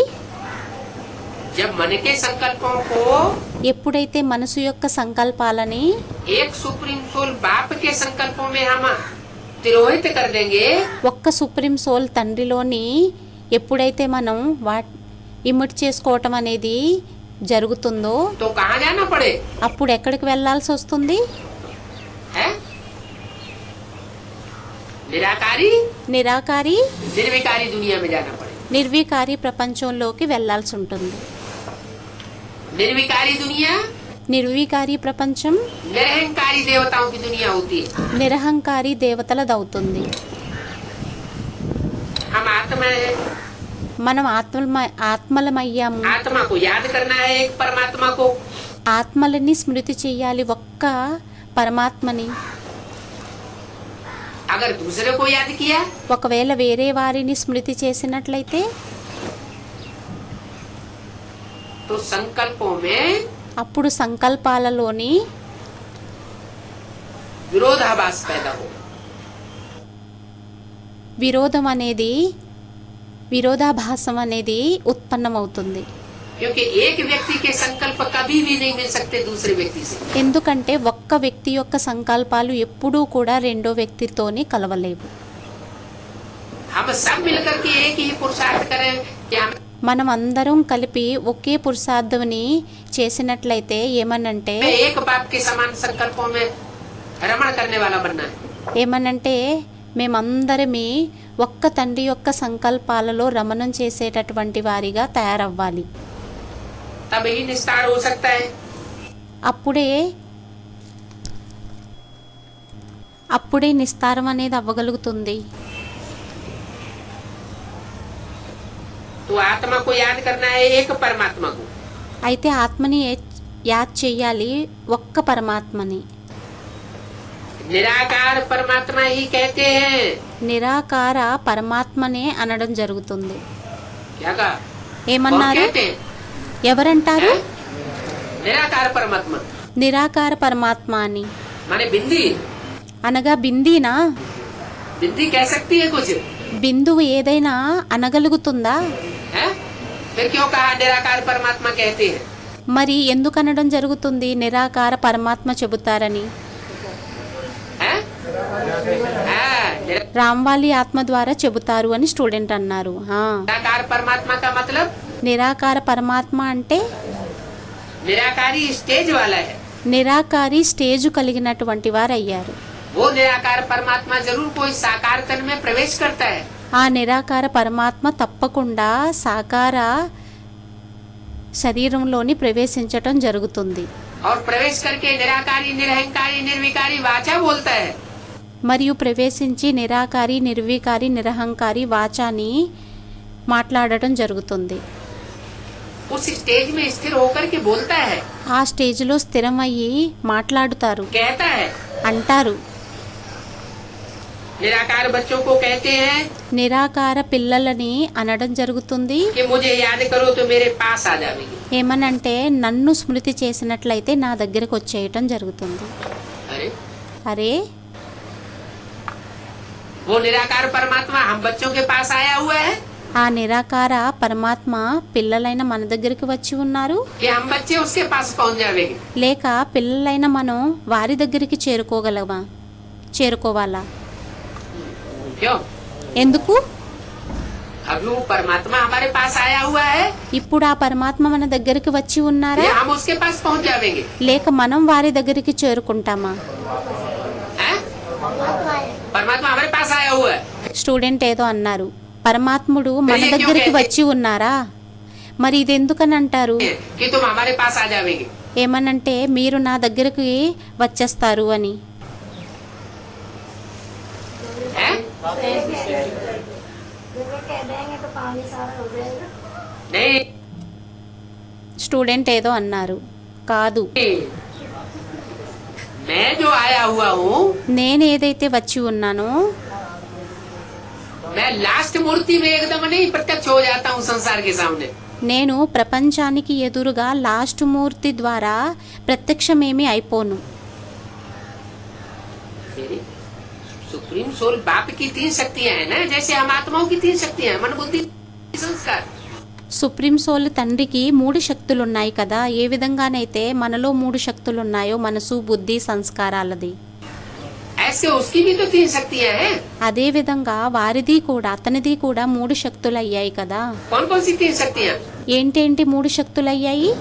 मन रूपी ब्रह्मा మనసు రూపీ బ్రహ్మ और మరియు बुद्ध रूपी शंकर బుద్ధు రూపీ శంకరుడు అని స్టూడెంట్ అన్నారు. బుద్ధు రూపీ శంకరుడు और మరియు संस्कार సంస్కార రూపీ విష్ణు అని చెప్పి స్టూడెంట్ అన్నారు. మరియు సంస్కార రూపీ रूपी वैष्णवी देवी शक्ति. వైష్ణవీదేవి శక్తి, సంస్కార రూపీ వైష్ణవీదేవి శక్తి, वैष्णवी शक्ति. వైష్ణవీ శక్తి. वैष्णवी शक्ति వైష్ణవీ శక్తి माना అనగా माताएं. మాతలు. क्या? ఏంటి? जो विष्णु का रूप है ఏదైతే విష్ణువు యొక్క రూపం ఉంటుందో वो माता का रूप है. అది మాత యొక్క రూపం అవుతుంది. शास्त्रों में भी శాస్త్రాలలోని కూడా शंकर को जगत शंकरुణ్ణి पिता के रूप में मानते हैं. జగత్పిత రూపంలో ఒప్పుకోవటం జరుగుతుంది. और विष्णु जब जब शंकर के ऊपर भीड़ पड़ी మరియు ఎప్పుడెప్పుడైతే విష్ణువు శంకరుడి మీద ఎప్పుడెప్పుడైతే ఆపదలు వచ్చాయో तो विष्णु ने क्या किया? అప్పుడు విష్ణువు ఏం చేయటం జరిగింది? कोई न कोई स्त्री चोला धारण करके ఏదో ఒక స్త్రీ శరీరాన్ని ధారణ చేసి और उनकी सुरक्षा మరియు వారి యొక్క సురక్ష అనేది सुरक्षा कर दी. సురక్షని చేసేయటం జరిగింది. तो बाप कहते हैं అయితే తండ్రి అంటారు, मुझे तीनों ही मूर्तियाँ నాకు 3 మూర్తులు चाहिए जरूर, తప్పకుండా కావాలి, लेकिन ब्रह्मा की मूर्ति के द्वारा मैं संसार में प्रत्यक्ष नहीं होता. కానీ బ్రహ్మమూర్తి ద్వారా నేను ప్రపంచంలోని ప్రత్యక్షం అవ్వను. विष्णु की मूर्ति విష్ణు యొక్క మూర్తి इस पाप की दुनिया में प्रत्यक्ष होने का सवाल ही नहीं. ఈ పాపపు ప్రపంచంలోని ప్రత్యక్షమయ్యేటటువంటి ప్రశ్నే లేదు. तो अंतिम जो मूर्ति है అయితే అంతిమ మూర్తి ఏదైతే ఉంటుందో वो है शंकर की मूर्ति. అదయ్యింది శంకరుడి యొక్క మూర్తి. शंकर की मूर्ति के द्वारा मैं संसार में जब प्रत्यक्ष होता हूँ శంకరుడు మూర్తి ద్వారా నేను ఎప్పుడైతే ప్రపంచంలోని ప్రత్యక్షమవుతానో तो लास्ट स्वरूप है छुपा అది లాస్ట్ స్వరూపం అయ్యింది. रुस्तम बाद में खुले. దాగి ఉన్న వీరుడు తర్వాత ప్రత్యక్షం అవ్వటం జరుగుతుంది. तो बोला అయితే అన్నారు, मुझे याद करो तो मेरे पास आ जाओगे. నన్ను స్మృతి చెయ్యండి, నన్ను స్మృతి చేసినట్లయితే నా దగ్గరికి వచ్చేయటం జరుగుతుంది. नहीं तो ब्रह्मा के पास तक और विष्णु के पास तक रहेंगे. లేకుంటే బ్రహ్మ వరకు లేక విష్ణువు వరకే ఉండటం జరుగుతుంది. मुझे याद करोगे నన్ను స్మృతి చేసినట్లయితే तो मेरे पास आ जाओगे. मेरे पास అప్పుడు నా దగ్గరికి వచ్చేయటం జరుగుతుంది. आ जाने का मतलब क्या हुआ? నా దగ్గరికి వచ్చేటటువంటి అర్థం ఏంటయ్యింది? जो मेरे अंदर संकल्प विकल्प की श्रेणी है, ఏదైతే నాలో ఉండేటటువంటి సంకల్పాల వికల్పాల యొక్క శ్రేణి అనేది ఉందో वही तुम्हारे अंदर आ जाती. అదే నీ లోపల వచ్చేస్తాయి.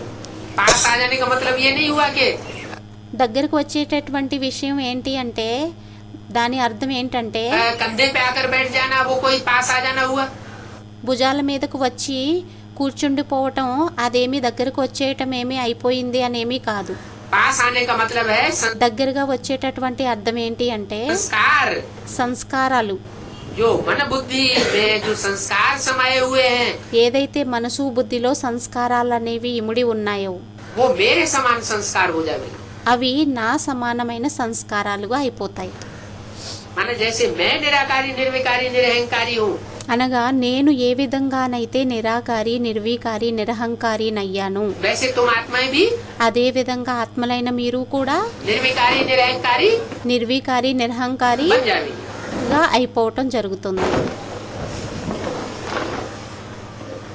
तुम आत्माएं इन कानों से सुनती हो, ఆత్మలైన మీరు ఈ చెవుల ద్వారా వినడం జరుగుతుంది. मैं तुम्हारे शरीर से बात करता हूँ, నేను మీ శరీరంతోని మాట్లాడతాను. तुम्हारी आत्मा इन आर्गन से सुनती है. ఆత్మలైన మీరు ఈ ఆర్గన్స్ ద్వారా వినడం జరుగుతుంది. और मैं इन आर्गन्स के आधार पर నేను ఈ ఆర్గన్స్ ఆధారంగా तुमको सुनाता हूँ. మీకు వినిపిస్తాను. तुम मुझे याद करो तो विकर्म विनाश होंगे. మీరు నన్ను స్మృతి చేసినట్లయితే వికర్మలు వినాశనం అవ్వటం జరుగుతుంది. तो मैं तुम सबका बाप हूँ. అయితే నేను మీ అందరికీ తండ్రినయ్యాను. मेरी महिमा तो गाते हो ना. నా మహిమనైతే గాయనం చేస్తారు కదా. सर्वशक्तिवान ज्ञान का सागर, సర్వశక్తివంతుడు జ్ఞాన సాగరుడు. ये भी अच्छी युक्ति है. ఇది కూడా మంచి యుక్తి అయ్యింది. शिव परमात्मा की महिमा के लिए. శివ పరమాత్మ మహిమ కోసం. तो बताओ महिमा. అయితే చెప్పండి మహిమని. अब जज करो गीता का भगवान कौन है. ఇప్పుడు జడ్జ్ చెయ్యండి గీతా భగవంతుడు ఎవరయ్యారనేది. तुम्हारी सबसे जबरदस्त टॉपिक ये है మీ యొక్క జబర్దస్త్ టాపిక్ ఇదయ్యింది. कि गीता का भगवान ఏమనంటే గీతా భగవంతుడు दादा लेखराज कृष्ण के साकार स्वरूप దాదా లేఖరాజు యొక్క కృష్ణుడి యొక్క స్వరూపం या निराकारी स्टेज वाला स्वरूप. లేక నిరాకారి స్టేజ్ వాలి స్వరూపమా? निराकारी स्टेज वाला स्वरूप कौन सा हुआ. నిరాకారి స్టేజ్ కలిగినటువంటి స్వరూపం ఏంటయ్యింది? शिव शंकर भोलेनाथ శివశంకరుడు భోలేనాథుడు वही निराकारी स्टेज वाला स्वरूप है. అదే నిరాకారి స్టేజ్ కలిగినటువంటి స్వరూపం అయ్యింది. वही गीता का भगवान है. వారే గీతా భగవంతుడయ్యారు. साकार स्टेज में रहने वाला न खुद का कल्याण कर सकता है సాకార స్టేజ్లో ఉండేటటువంటి వారు స్వయం యొక్క కళ్యాణాన్ని కూడా చేసుకోలేరు और न మరియు दूसरों का कल्याण कर सकता है. ఇతరుల యొక్క కళ్యాణాన్ని కూడా చెయ్యలేరు. इन दो बातों पर भाषण करने का चिंतन करो. ఈ రెండింటి విషయాల మీద భాషణ చేసేటటువంటి చింతన అనేది చెయ్యండి.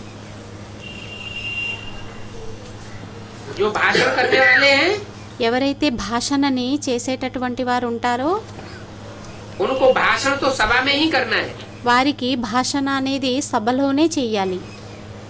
जहाँ नए नए भी आते रहते हैं. ఎక్కడైతే కొత్త కొత్త వారు కూడా వస్తూ ఉంటారు, है? जहाँ नए नए आते रहते हैं ఎక్కడైతే కొత్త కొత్త వారు వస్తూ ఉంటారో वो भाषण करने की स्थली में ఆ భాషణ చేసేటటువంటి స్థలంలోని भाषण तो करना है భాషణ అయితే చెయ్యాలి. ताकि पुरानों को और नयों को दोनों को मालूम पड़े. ఎందుకంటే పురాతనం వారికి పాత వారికి మరియు కొత్త వారికి ఇద్దరికి కూడా తెలిసే విధంగా. पुरानों को तो मालूम ही है. పాత వారికైతే తెలుసు. वो तो ब्राह्मणों का फिर आपस में అదైతే బ్రాహ్మణులు పరస్పరమే सेमिनार होता है. సెమినార్ ఎప్పుడైతే అవుతుందో तुम भाषण करते हो सभा में. మీరు భాషణ అనేది సభలోని చేయటం జరుగుతుంది. जहाँ बेसमझ शूद्र भी बैठे रहते हैं ఎక్కడైతే తెలివి తక్కువ శూద్రులు కూర్చొని ఉంటారు तो उनको भी ये राज समझाना है। అయితే వారికి కూడా ఈ రహస్యాన్ని అర్థం చేయించాలి. बोलो, చెప్పండి. हमको जास्ती टाइम नहीं चाहिए। మాకు ఎక్కువ సమయం వద్దు. तुमने हमको 1 मिनट भी समझाने का दिया, ये भी बहुत किया। మీరు మాకు ఒక్క మినిట్ కూడా అర్థం చేయించడానికి ఏదైతే సమయాన్ని ఇచ్చారో అది చాలా ఇవ్వటం జరిగింది. भगवान वाच, భగవాన్ వాచ్, मन मना भाव మన్మనాభవ్, और माम एकम याद करो। మరియు నన్నొక్కడనే స్మృతి చెయ్యండి. एक तो अपने मन के संकल्पों को मेरे मन में तिरोहित कर दो। ఒకటి, మీ మనసు యొక్క సంకల్పాలని నాలోని తిరోహితం చేసేయండి.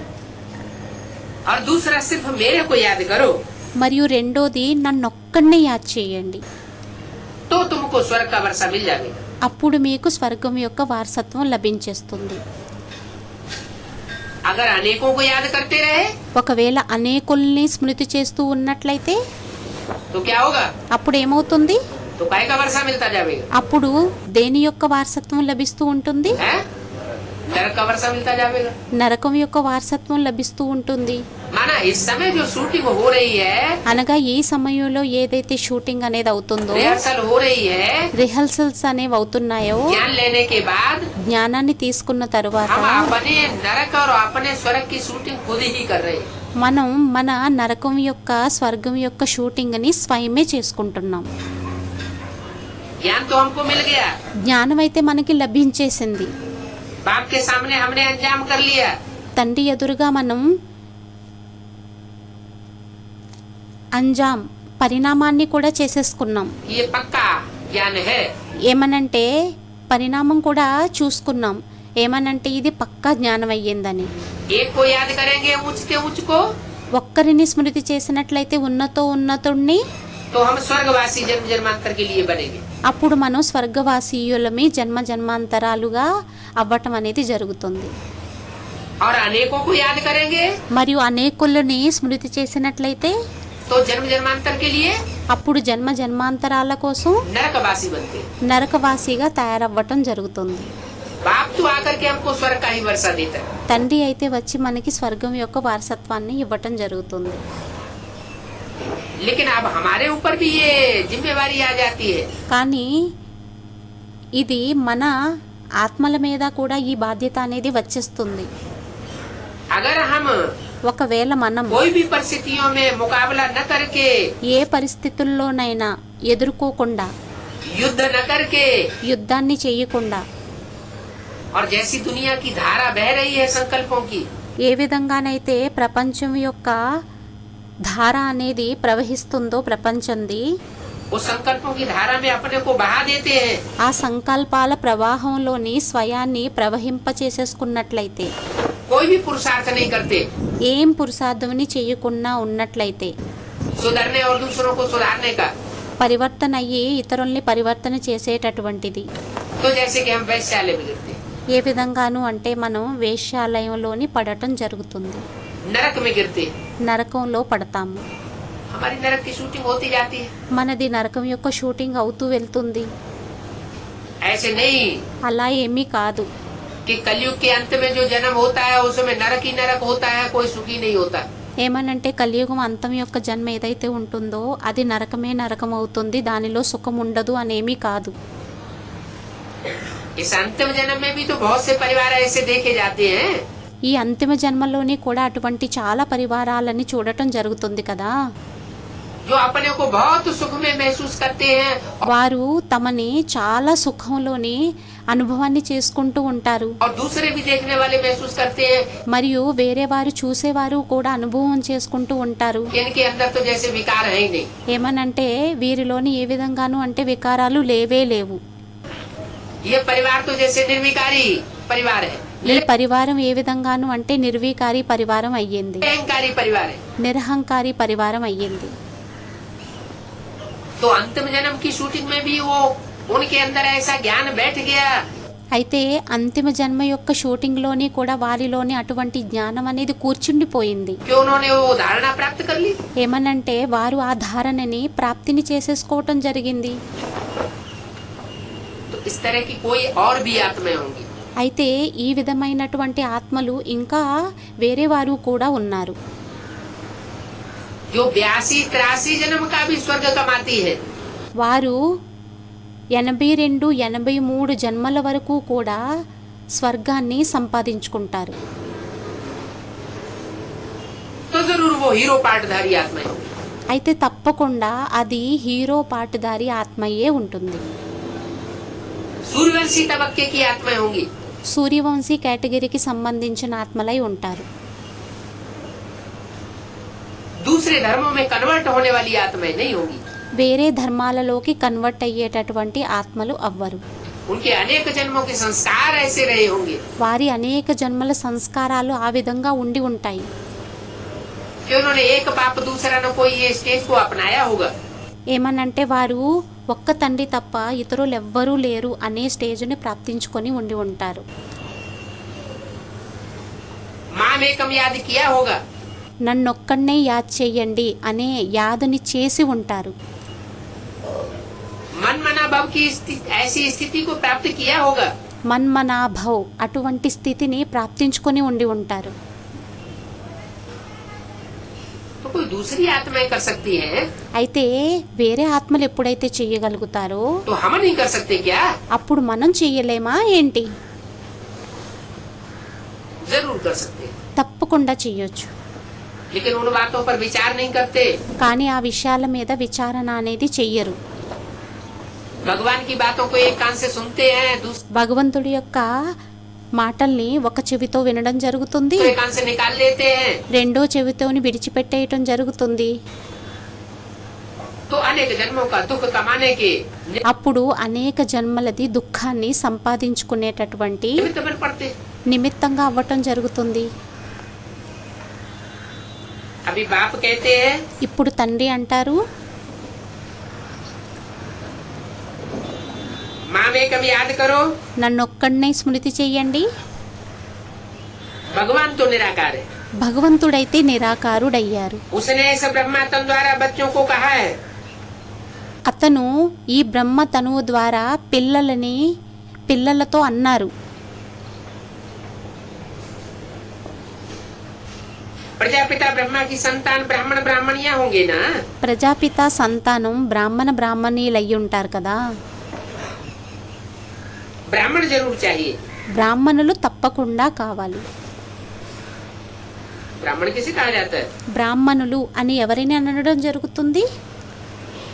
जरूर चाहिए तो తప్పకుండా కావాలి. అయితే కావాలి, కావడం అయితే కావాలి. लेकिन ब्राह्मण कहा किसे जाता है?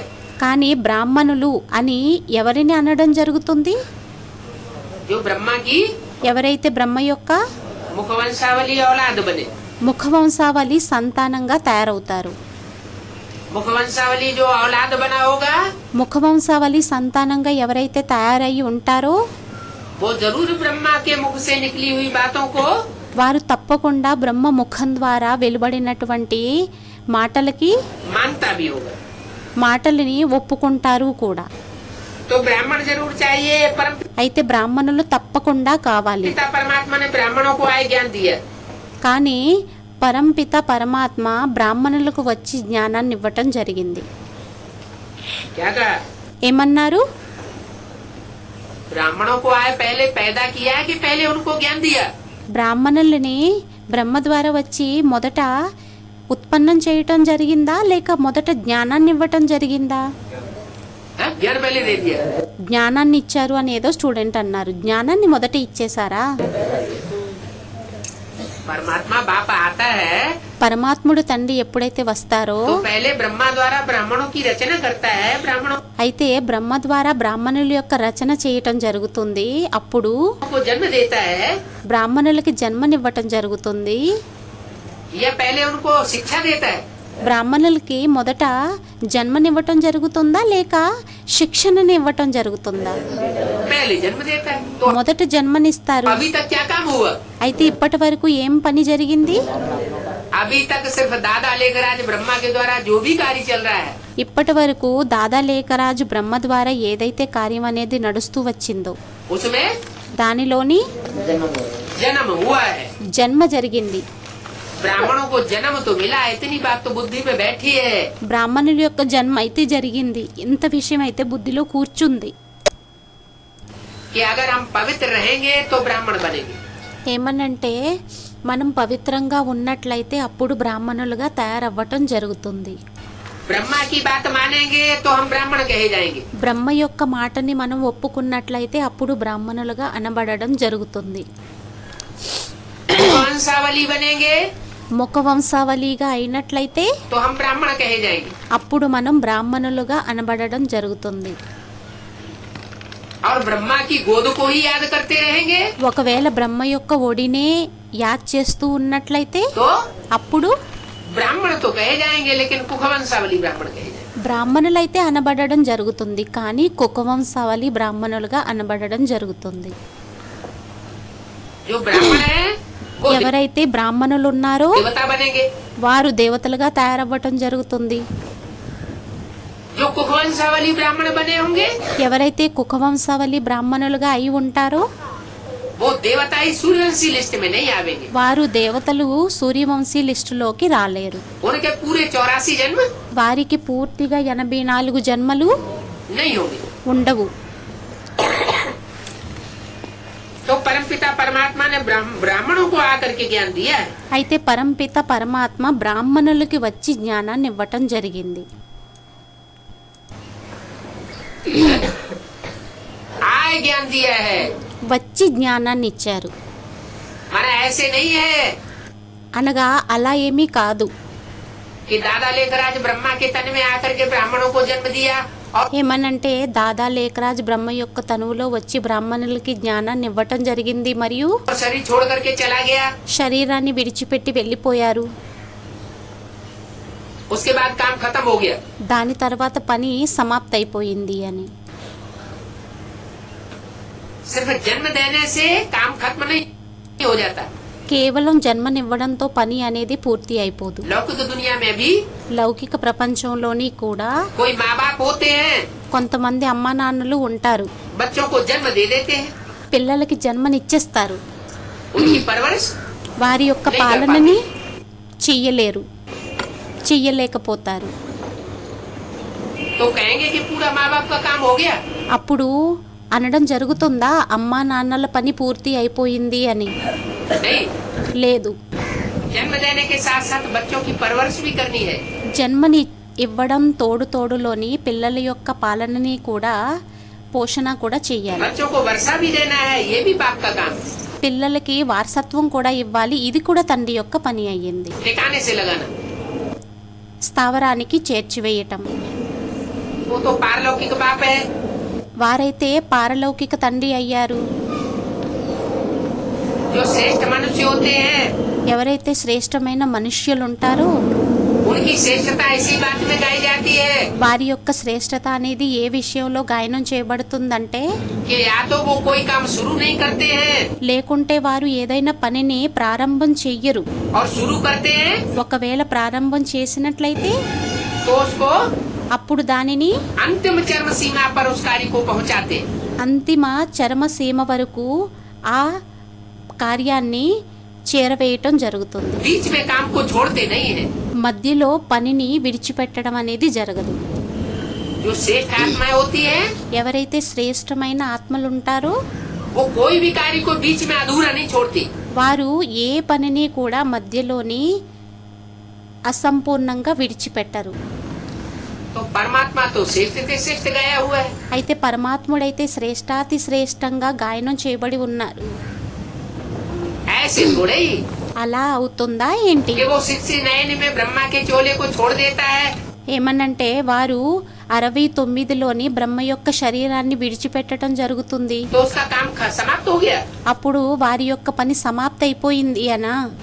नहीं, కాదు.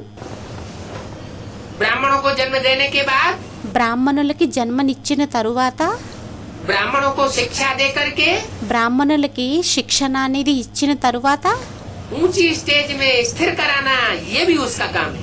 ఉన్నతమైన స్టేజ్లోని స్థిరం చేయటం ఇది కూడా అతని యొక్క పని అయ్యింది. तो ब्राह्मणों को आय ज्ञान दिया है అయితే బ్రాహ్మణులకు వచ్చి జ్ఞానాన్ని ఇవ్వటం జరిగింది. जिनको ज्ञान दिया है ఎవరికైతే జ్ఞానాన్ని ఇవ్వటం జరిగిందో उनको ही पांडव कहते हैं। వారినే పాండవులు అని అనటం జరుగుతుంది. क्या कहा? ఏమన్నారు?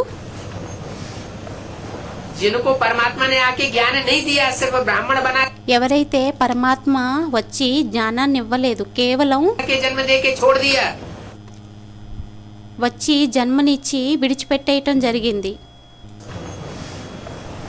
जिनको परमात्मा ने आके ज्ञान नहीं दिया, सिर्फ ब्राह्मण बना के जन्म दे के छोड़ दिया, ఎవరికైతే వచ్చి పరమాత్మ జ్ఞానాన్ని ఇవ్వలేదు, కేవలం బ్రాహ్మణులుగా చేసి విడిచిపెట్టేయటం జరిగింది, उनको पांडव नहीं कहा जाता। వారిని పాండవులు అని అనడం జరగదు. पांडव किनको कहा जाता है? పాండవులు అని ఎవరిని అనడం జరుగుతుంది? जिनको जन्म देने के बाद ఎవరికైతే జన్మనిచ్చిన తరువాత फिर दोबारा प्रवेश करता है। మళ్ళీ రెండోసారి ప్రవేశించటం జరుగుతుంది.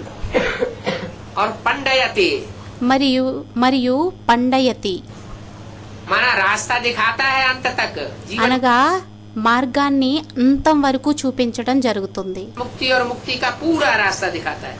ముక్తి జీవనముక్తిది పూర్తిగా మార్గాన్ని చూపించడం జరుగుతుంది.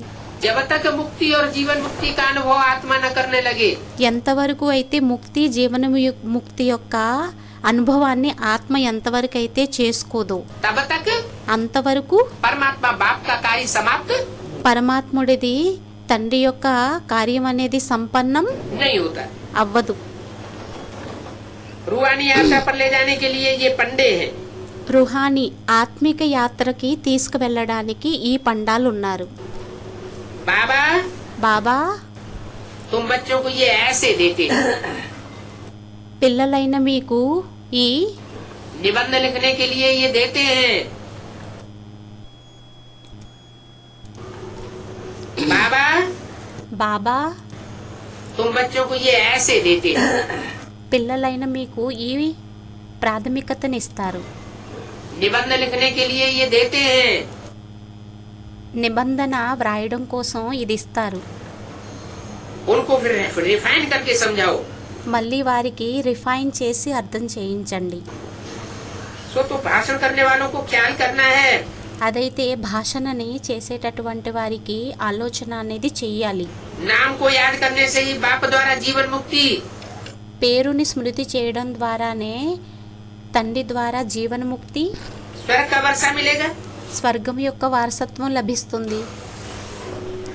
क्या कहा ఏమన్నారు? है? ये तो नई बात कह दी। ఇదైతే కొత్త విషయాన్ని చెప్పేయటం జరిగింది. क्या?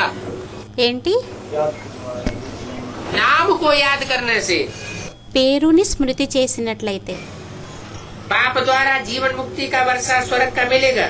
తండ్రి ద్వారా జీవన్ముక్తి యొక్క వారసత్వం స్వర్గంది లభిస్తుంది.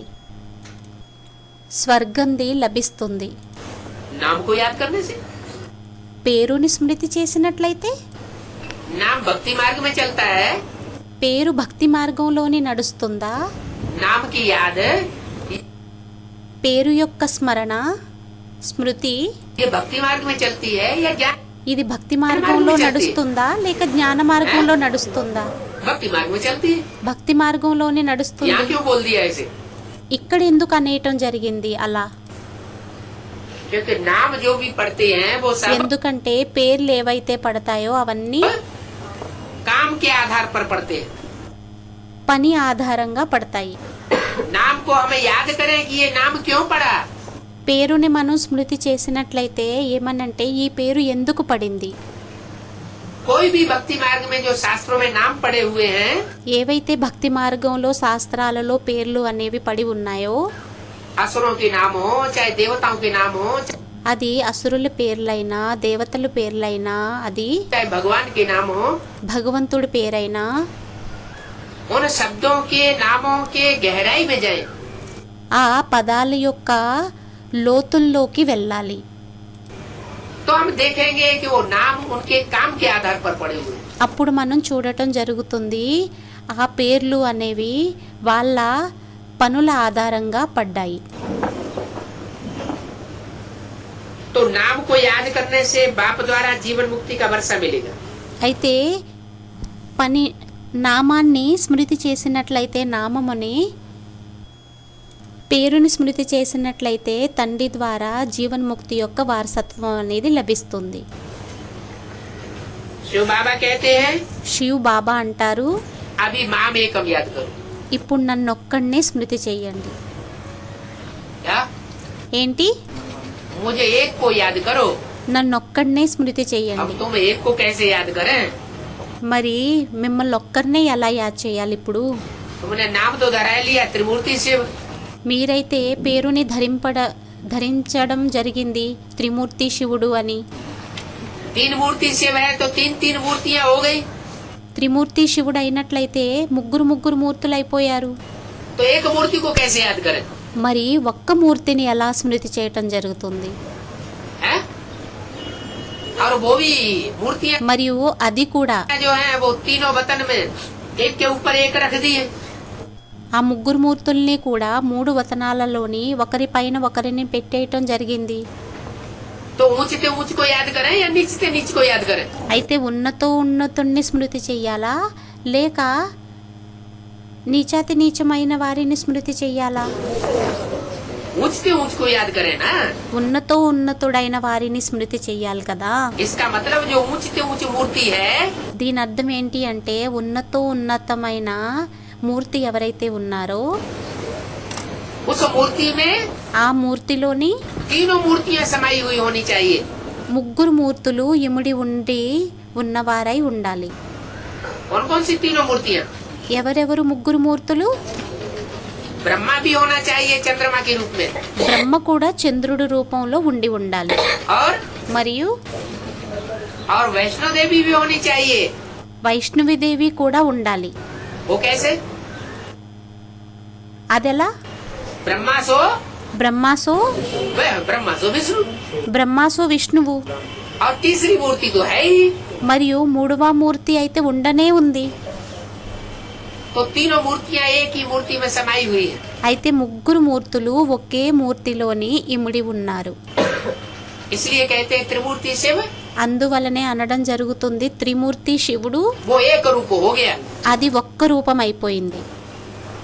माम एकम याद करो. నన్నొక్కడినే స్మృతి చెయ్యండి. उस ऊंचते ऊंच को याद करेंगे ఆ ఉన్నతుణ్ణి స్మృతి చేసినట్లయితే तो जरूर जन्म जन्मांतर के लिए ऊंचे से ऊंचा वर्षा हमारा అప్పుడు తప్పకుండా జన్మాంతరాల కోసం ఉన్నతమైన వారసత్వం మనది बन जाएगा. తయారైపోతుంది. ओम ఓం శాంతి.